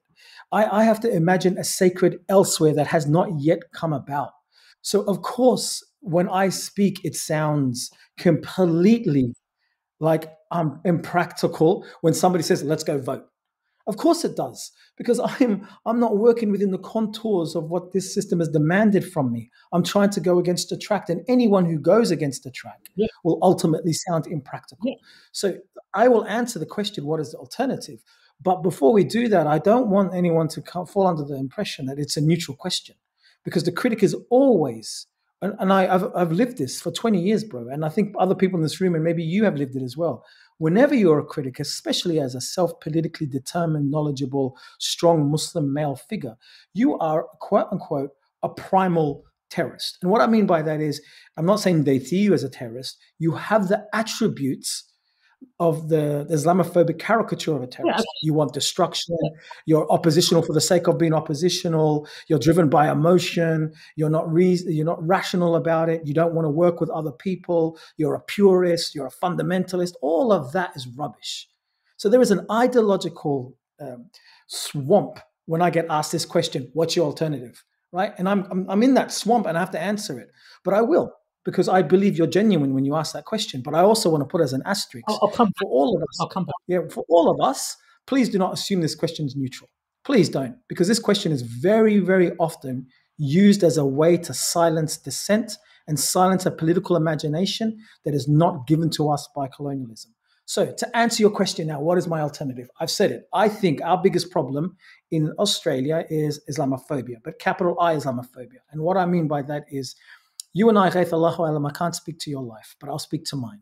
My inherited trauma from my father, not that, and my generations that came from Egypt, is the kind of global poverty and displacement of Muslim lives, Arab lives, Egyptian lives through a colonial political order that has made the world between the very, very wealthy, the very well-to-do, and the vast majority of not, right? I have grown up in a country where I'm incredibly privileged.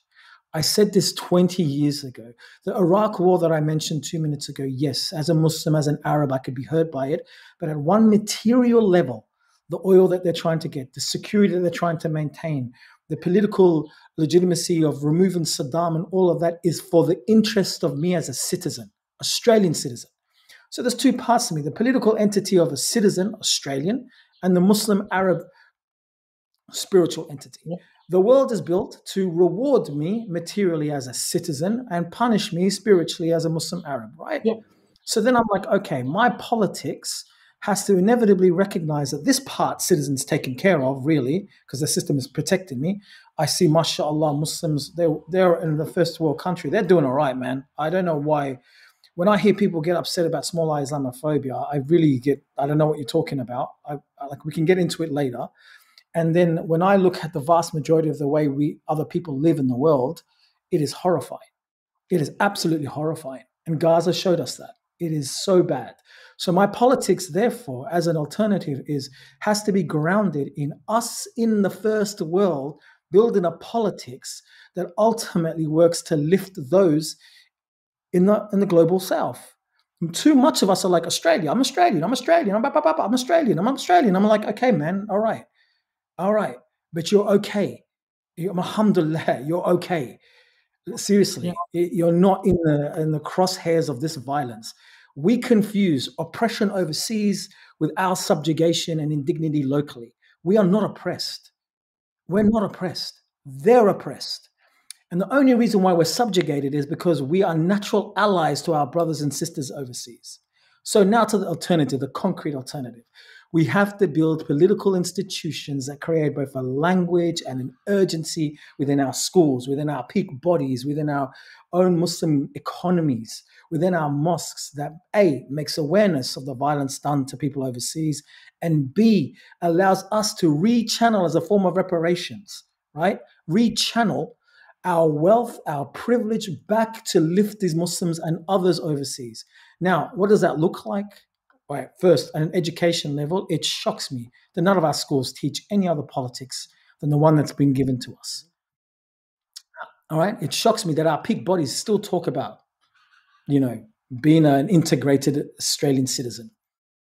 So, self-determination would also mean, okay, if I am now going to ultimately build an institution, I have to be independent. Yes. I have to be. Yep. So all of this volunteer times that we're doing, I mean, I will always concede there'll be Labour Muslims, Liberal Muslims, Muslims that love Australia. There'll always be that, but I'm not looking for 80% of the community. I'm looking for 20% of the community that says we have to ultimately build something and get Muslims to pay for it, by the way, to create something that is standalone, not funded by government, not funded by those that ultimately will try to converge their interest with our own, okay? And something that stands to represent the millions, if not hundreds of millions, of people around the world, if not billions, that are oppressed in the name of this political order. So that's my politics. You and I here in Australia, build an institution, bro, that fights capital I Islamophobia, that creates a language that counters the ideological delusions that democracy will save the global south, because it won't. It simply won't. Now, you don't have to agree with me. No one has to agree with me. You can say that's rubbish. Yeah, I said that. No, wow, stuff that. But this is the point. If I don't bring that to the table, we don't talk about it. Yeah. That's it. Yeah. So you can say, yes, it's a bit idealistic, and I have to bring it to the table, bro. Of course. I have to. And then you can say, we can do bits and pieces of that with MVM. We can do this and that. But if I don't bring it to the table. Who's stopping you bringing it to the table? But I am. I've been doing it for the last 3 months because of you lot, bro. So I'm actually doing you a favour. I've created. Yeah, exactly. I've always said that. I'm like lib gen to you, the publishing. I will always. A couple of points if I could, because I know time might be getting ahead of us. I'm not as harsh on the people asking the question around what the alternative is. I think for most people struggle to deal with those intangible concepts that you're talking about. Most people want something that they can do. So when they're asking about what the alternative is, what they're really saying is, tell me what it is I can do that's going to get me to where you want to go. I don't think they're really trying to silence most people. There's no question there are absolutely people who ask the question because they want to shut you down, right? No question about that. But with most people who, when they're asking it, are just saying, well, what can I do? Like right now, I'm handing out a how to vote card. If you don't want to do that, what is it that I can do? Because they need to feel that they've got some control, right? And that comes through action, right? So I guess part of what I'm saying, my message is, all of this is fantastic, right? And look, you and I have had enough of these conversations to know that we're not that far apart at a principle level, right? But how you take a whole community through that journey is very complex, and you need to understand. When I say you, I don't mean you. I mean, collectively, we need to understand the dynamics of how you take masses through a change process like that. And I know you've said you don't have to worry about the average person. So we don't need to. It's the 20%. We don't need to take the mass. Yeah. So this, right. It's which I actually wanted to unpick at some point. I think it's problematic if you are not mindful and planning for how the masses come with you, right? If you're not consciously... Absolutely. This is where agreement. I'm not saying ignore them. You're absolutely right. So just to clarify, we're on the same page now. So a lot of what we did... I'm saying... Yeah, so a lot of what we did, which I know you found problematic, was actually around how do you mobilize those masses? How do you give them something that they can hold on to and shift and move? When I'm listening to the things you've just described, and you hit it towards the end of what you were saying, I'm thinking to myself, yeah, but that's exactly part of the things that we wanted MVM to be able to do, right? I didn't define what we meant by education and research because they're quite broad and they can cover a whole range of things. MVM is not the only player, or shouldn't be the only player in this space. How do we identify what those other institutions are, and how do we collectively support others to create those that don't exist? Because I actually don't think they do right now. I mean, I don't know what your view is. I don't think they. For me, sorry, I interrupted you. Please continue. No, you go ahead. Go ahead. Yeah, I love what you're saying, and look, this came out in conversations with the better arguments that I would belong to, along with let's say MVM adjacent or voting adjacent folk. Yeah, look, the only thing is, as I said, like I'm totally in agreement that I'm not trying to ignore anything. I just think it's really unfair. I'll go a step further because everyone sees me as like anti-Australia. I'm not really. I also think that the state is established in a particular way. This election reconfirmed, like I was thinking by myself, I wonder what result would happen. And one of the things that I suspected is that Australia would be sick and tired, or it would strategically, and Labor Party would do this, strategically walk back away from this idea that it was an important international player and then start to internalize this idea. And suddenly, after being involved in Iraq and Afghanistan, we have a prime minister saying, we're not that big of an actor in the Middle East, right? Yeah, after all of its role in the geopolitical and the war on terror, suddenly they're not a big actor, right? And then I also suspected the Liberal Party might cop a hide-in because of its closeness to Israel, Zionism, and so forth. Not because people are pro-Palestinian, it's because one of the ways out for Australia was like, we don't want a bar of it, yeah? So I suspected all of these things and whatnot, which is fine, but I also recognize it's not my job to try and change the Australian state to be anything other than a state that's interested in Australia. That's the way it is. You talk about accepting certain things. The state is established to look after Australia. Yep. I could call that part of a racial order, right? The idea that I can change it to be something for me is now within that state, it has its citizens, its laborers, and so forth, and a significant amount of them are Muslim. And it's not fair on my behalf to ask the medical doctor, the lawyer, the tradie, or whoever and whatnot to have a particular political consciousness and awareness. That, I mean, my job is just to speak my truth, and as long with you and everybody else, and we co-author a narrative. So to go back to your point about, yes, keep them in mind. I keep not just them in mind. I keep all the oppressed in mind. And a lot of Muslim Australians aren't oppressed, by the way. I keep all of Australia in mind, yeah, because I'm not just against this political violence because it hurts Muslims. It hurts a lot of people, including the winners, right? Including the winners, right? In different ways. So my job then to answer your question is like, well, now I'm not blaming anybody. I called 1, 2, 3, 4, 5 people, leaders, community, mashayikh. And I said, let's get together and do something. Didn't hear anything back because they were too busy, whatever. All right. My point is we will always have 80% of the population, right, just doing their thing. But don't you want to influence that 80%? Yes, I do. I cannot, to influence them, I cannot internalize the logic that mobilizes them, because that logic is the ideological, commonsensical one. I can't say things like, if we vote, we will be represented, because that for me, that is how ideology works.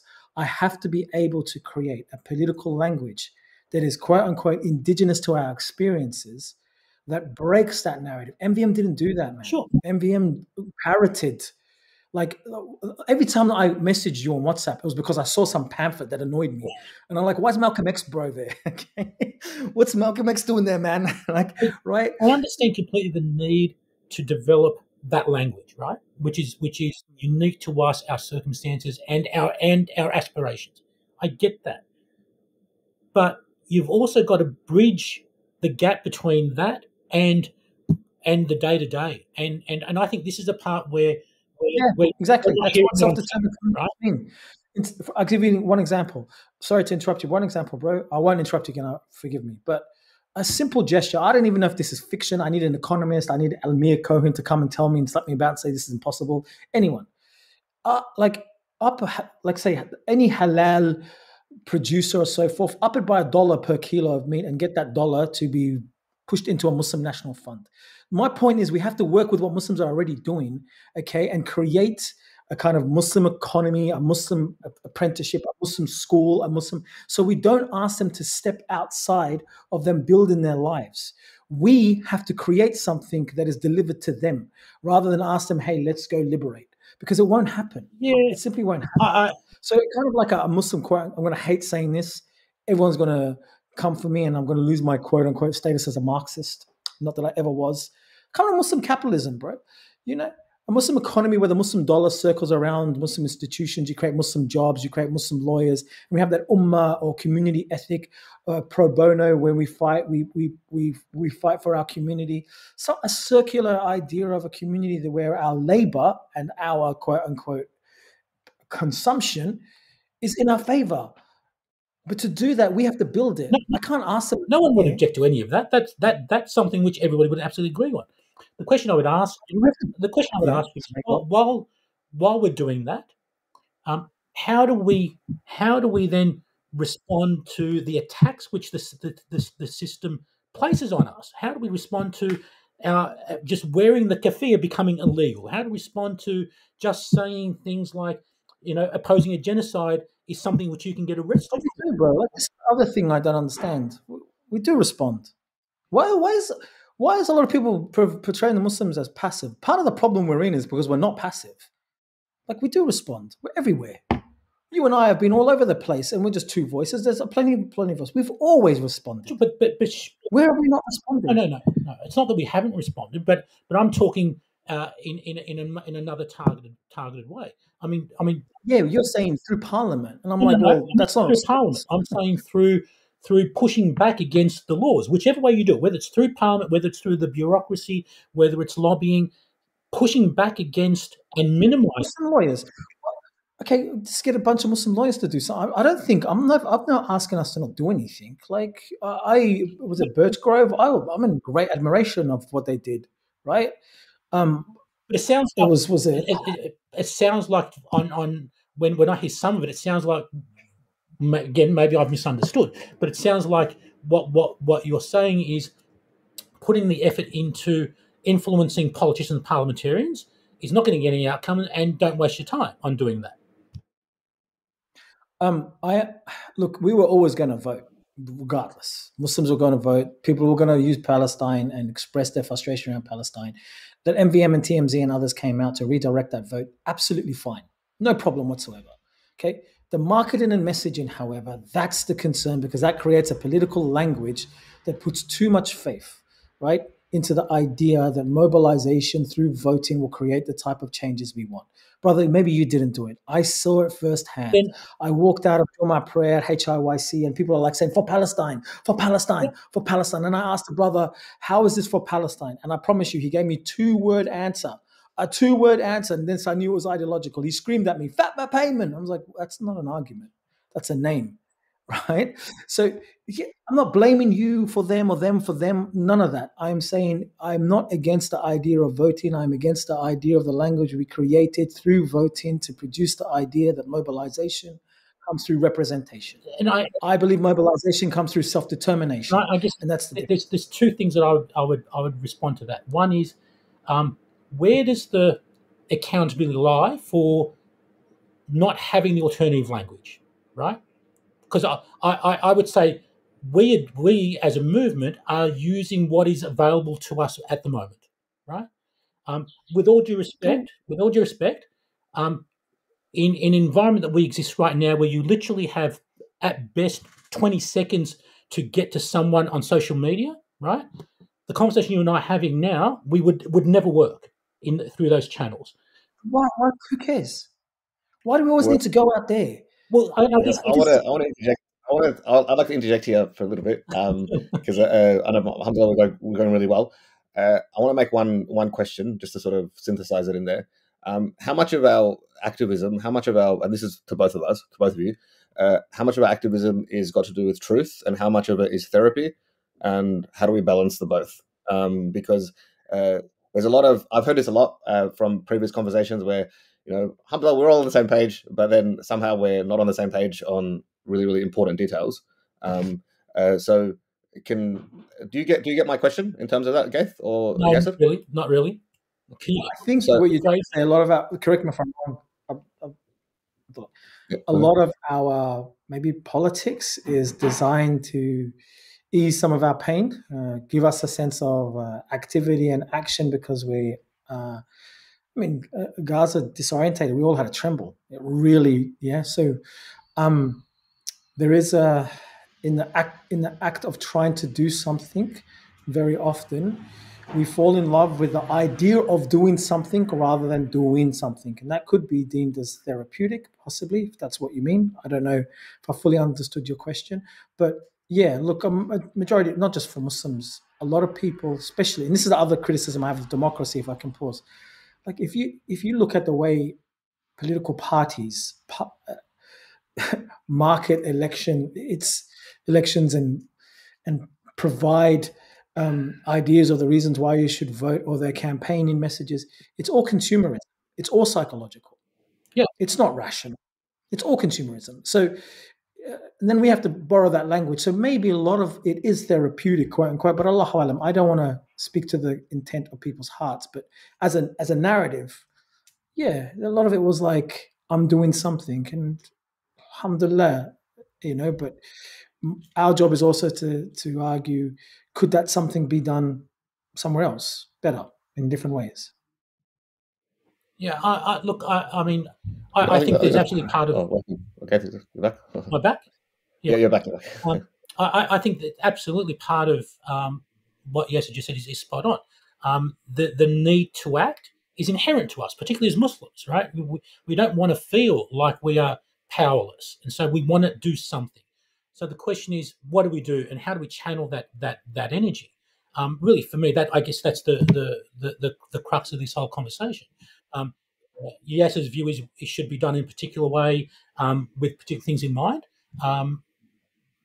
My view is we did that to the best we possibly could in the context that we're in right now. Yeah, sorry, Ghaith, I don't know if you're breaking up. Sorry, it might be. Continue. Yeah.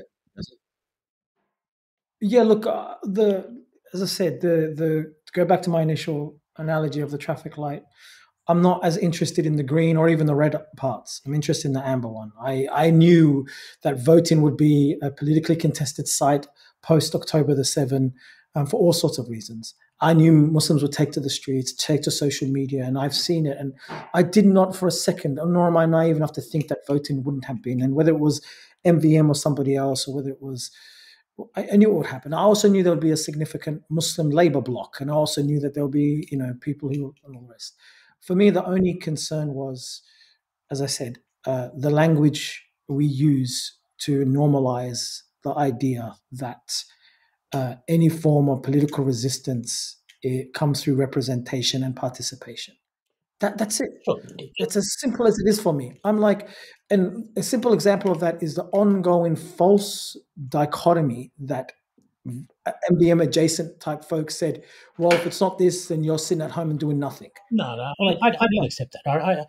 No, not you. I'm saying a lot of people did say that, and you can ask the brothers up the top. It was established that the critic is a quietist of some type. Sure. No, I get that. I guess on that last point, I think part of the issue is I don't think the things we're talking about now, Yassir, in terms of the language and the normalisation, I don't think that has permeated enough of the community, right, for us to have done anything differently this time around, in all honesty. I think exactly. That's why I do what I do, Ghaith. You're not wrong. I think as a community, we haven't done that enough, and so my response to you right now is I get that, but in the absence of us as a community having progressed that conversation, I wasn't going to sit back and not do what I did. Yeah, exactly. Wallahi, 100%. But then the question I want to ask you is, what do you expect from people like me? I don't expect anything other than what you've done. Exactly. Right. That's it. So with one caveat, which I have to put out there. When you go out and you shift away from offering the conversation that we're having now into actively opposing what we were doing, that for me changes the landscape slightly, right? Did I actively oppose? Absolutely. Can you tell me what that means? Yeah. I mean, tell me what it means. Well, you were telling people that what we were doing was wrong.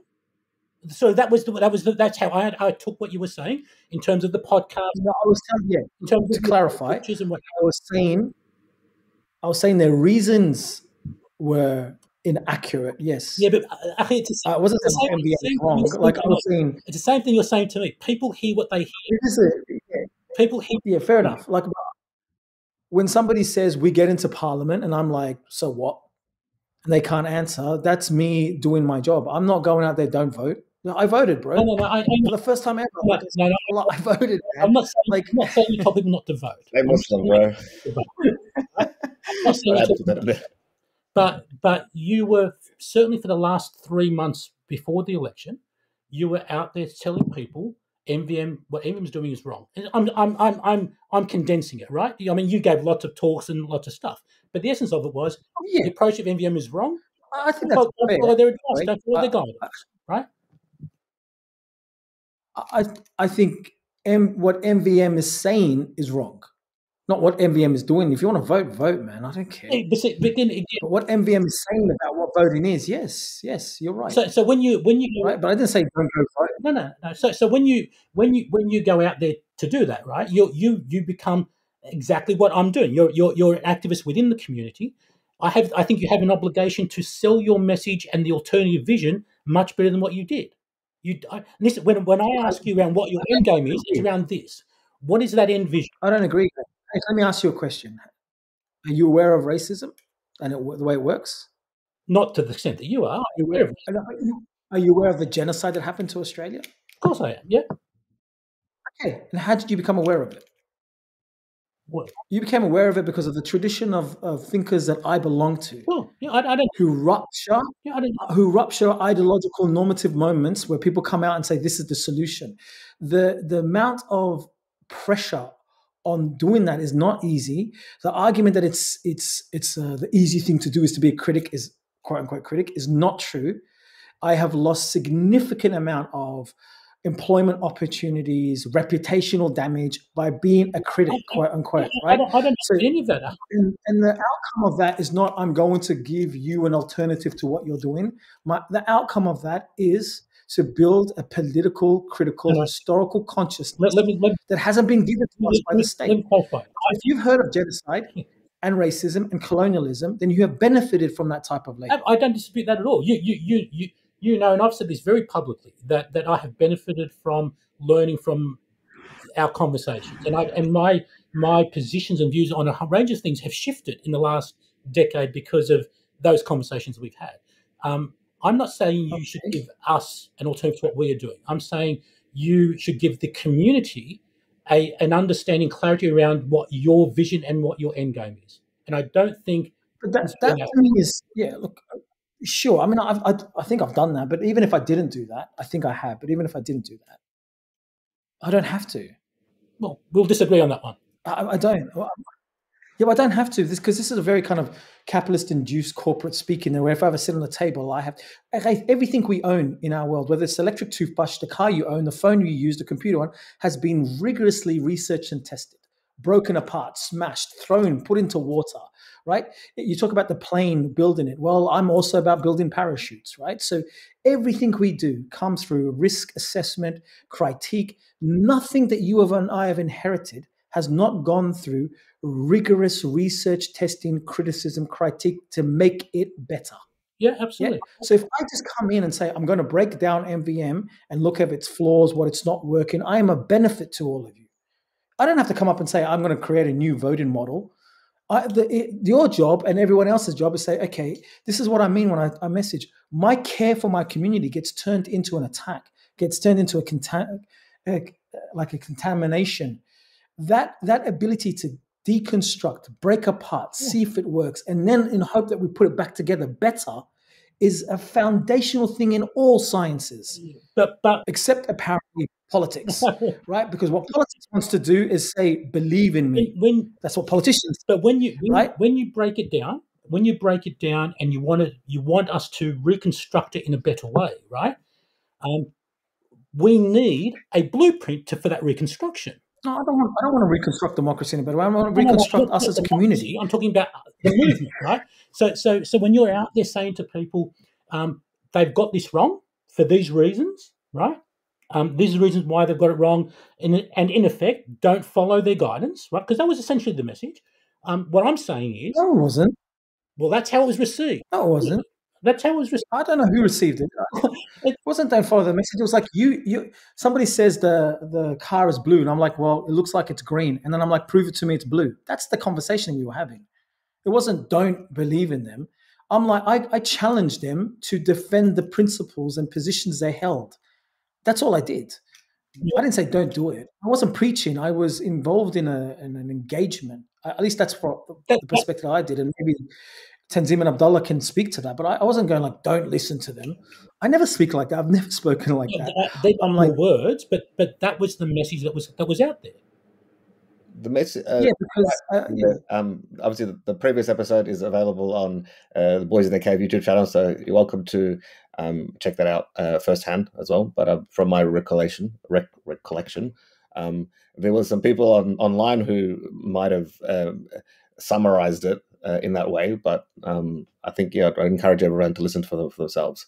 Those words, that's not my recollection. Yeah, I look, if it came across that way, then look, it could be maybe Allahu Alam Ghaith, partly me. I'll take responsibility, but also it could be partly the fact that people want to frame the critic like that. Like it could be combination, it could be whatever. But I stand now before you, honestly, wallahi, it's never been my intention ever, not just in MVM or anything else, to say do or do not do.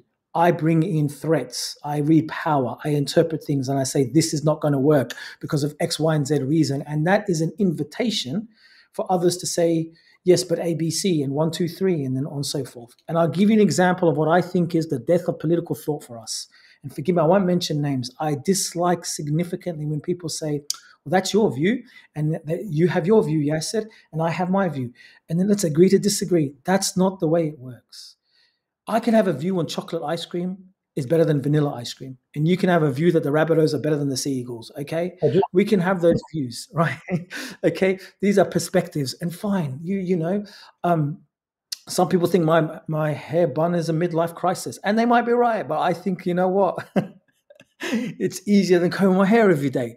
These are perspectives and views. But when it comes to shared, intersubjective, lived reality, lived experiences, there's data there. There's a reality there that we have to interpret. Yes, I'm not saying I have unmediated access to truth more than anybody else, but when we agree to disagree, it has to be right. Here is the evidence, and the evidence tells me that voting could work, and these are the reasons why. And I say, here's the evidence, and it tells me why it can't work. And if the evidence builds both arguments, then we agree to disagree. What will happen is, I'm not providing my evidence, we agree to disagree, right? You have your view, I have mine. And I think that is the death of political conscious raising. We got to teach our community, all of us, me included, to be able to contest in an appropriate, respectful way to build ourselves. What I endured this whole time was these nonsensical claims that I'm just trying to be a critic for the sake of it, like I enjoy it. Okay. By the way, I don't enjoy it. I genuinely, wallahi, I don't enjoy it. It takes a lot out of me. I don't enjoy it. Sure. I guess, my last comment on that would be, but that's an obligation that's on you as the change agent. Yes, you carry the obligation to force this conversation and to get buy-in from enough of the right people for this to carry on. But you know what, Ghaith? It happens. It just doesn't happen straight away. I'm sorry if I'm going to come across as arrogant. Please, may Allah forgive me. I promise you. 15 odd years ago, I was a critic of interfaith, CVE, and all the rest. And eventually, sooner or later, it came about. Right?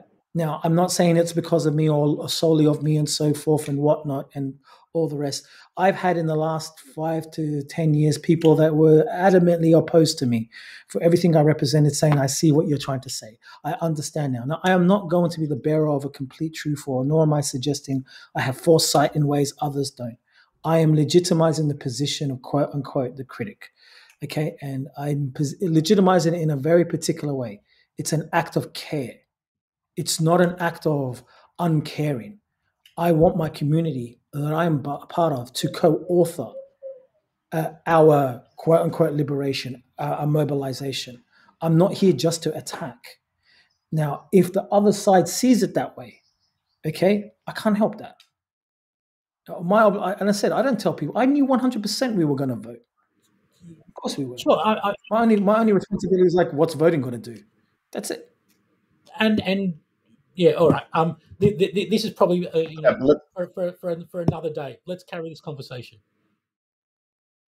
Let's Jazakallah khair to both of you as well as Brother Tanzim. Maghrib time is upon us, so I'll let each speaker just say some final remarks, and we'll close off.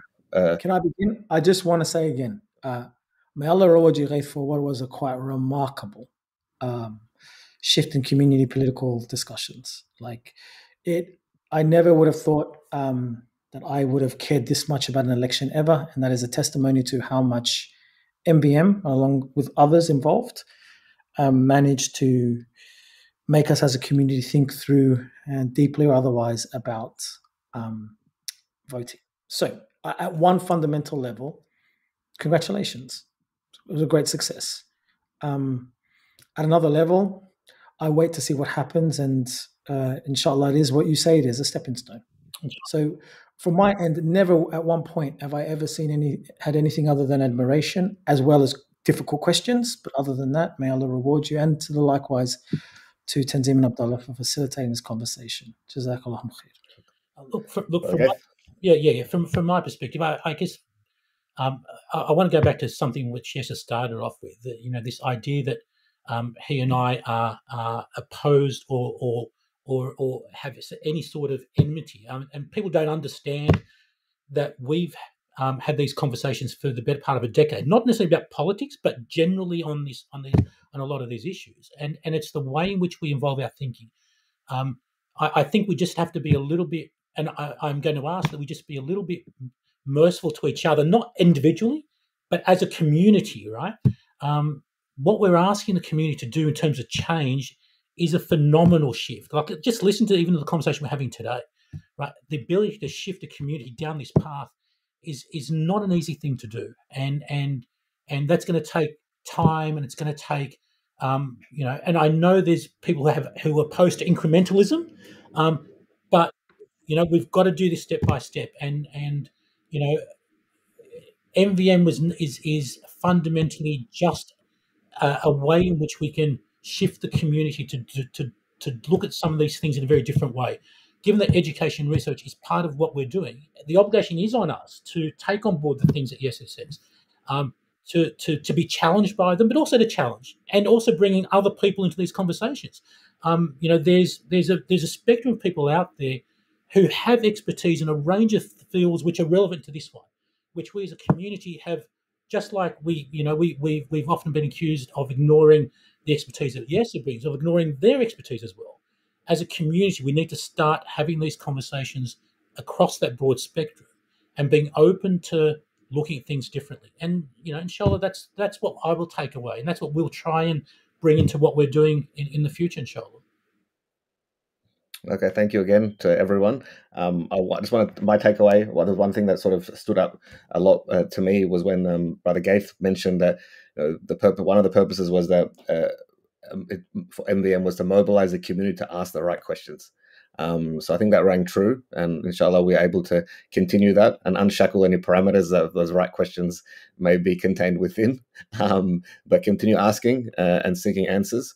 And I really appreciate this engagement. I really appreciate both Yassir and Ghaith for putting this together at such short notice. And I know there's a lot of busy stuff that sort of had to put this together. So I hope that we can continue these kind of conversations, this kind of dialogue, and continue to ask those questions and seek the answers. So Jazakumullah khair.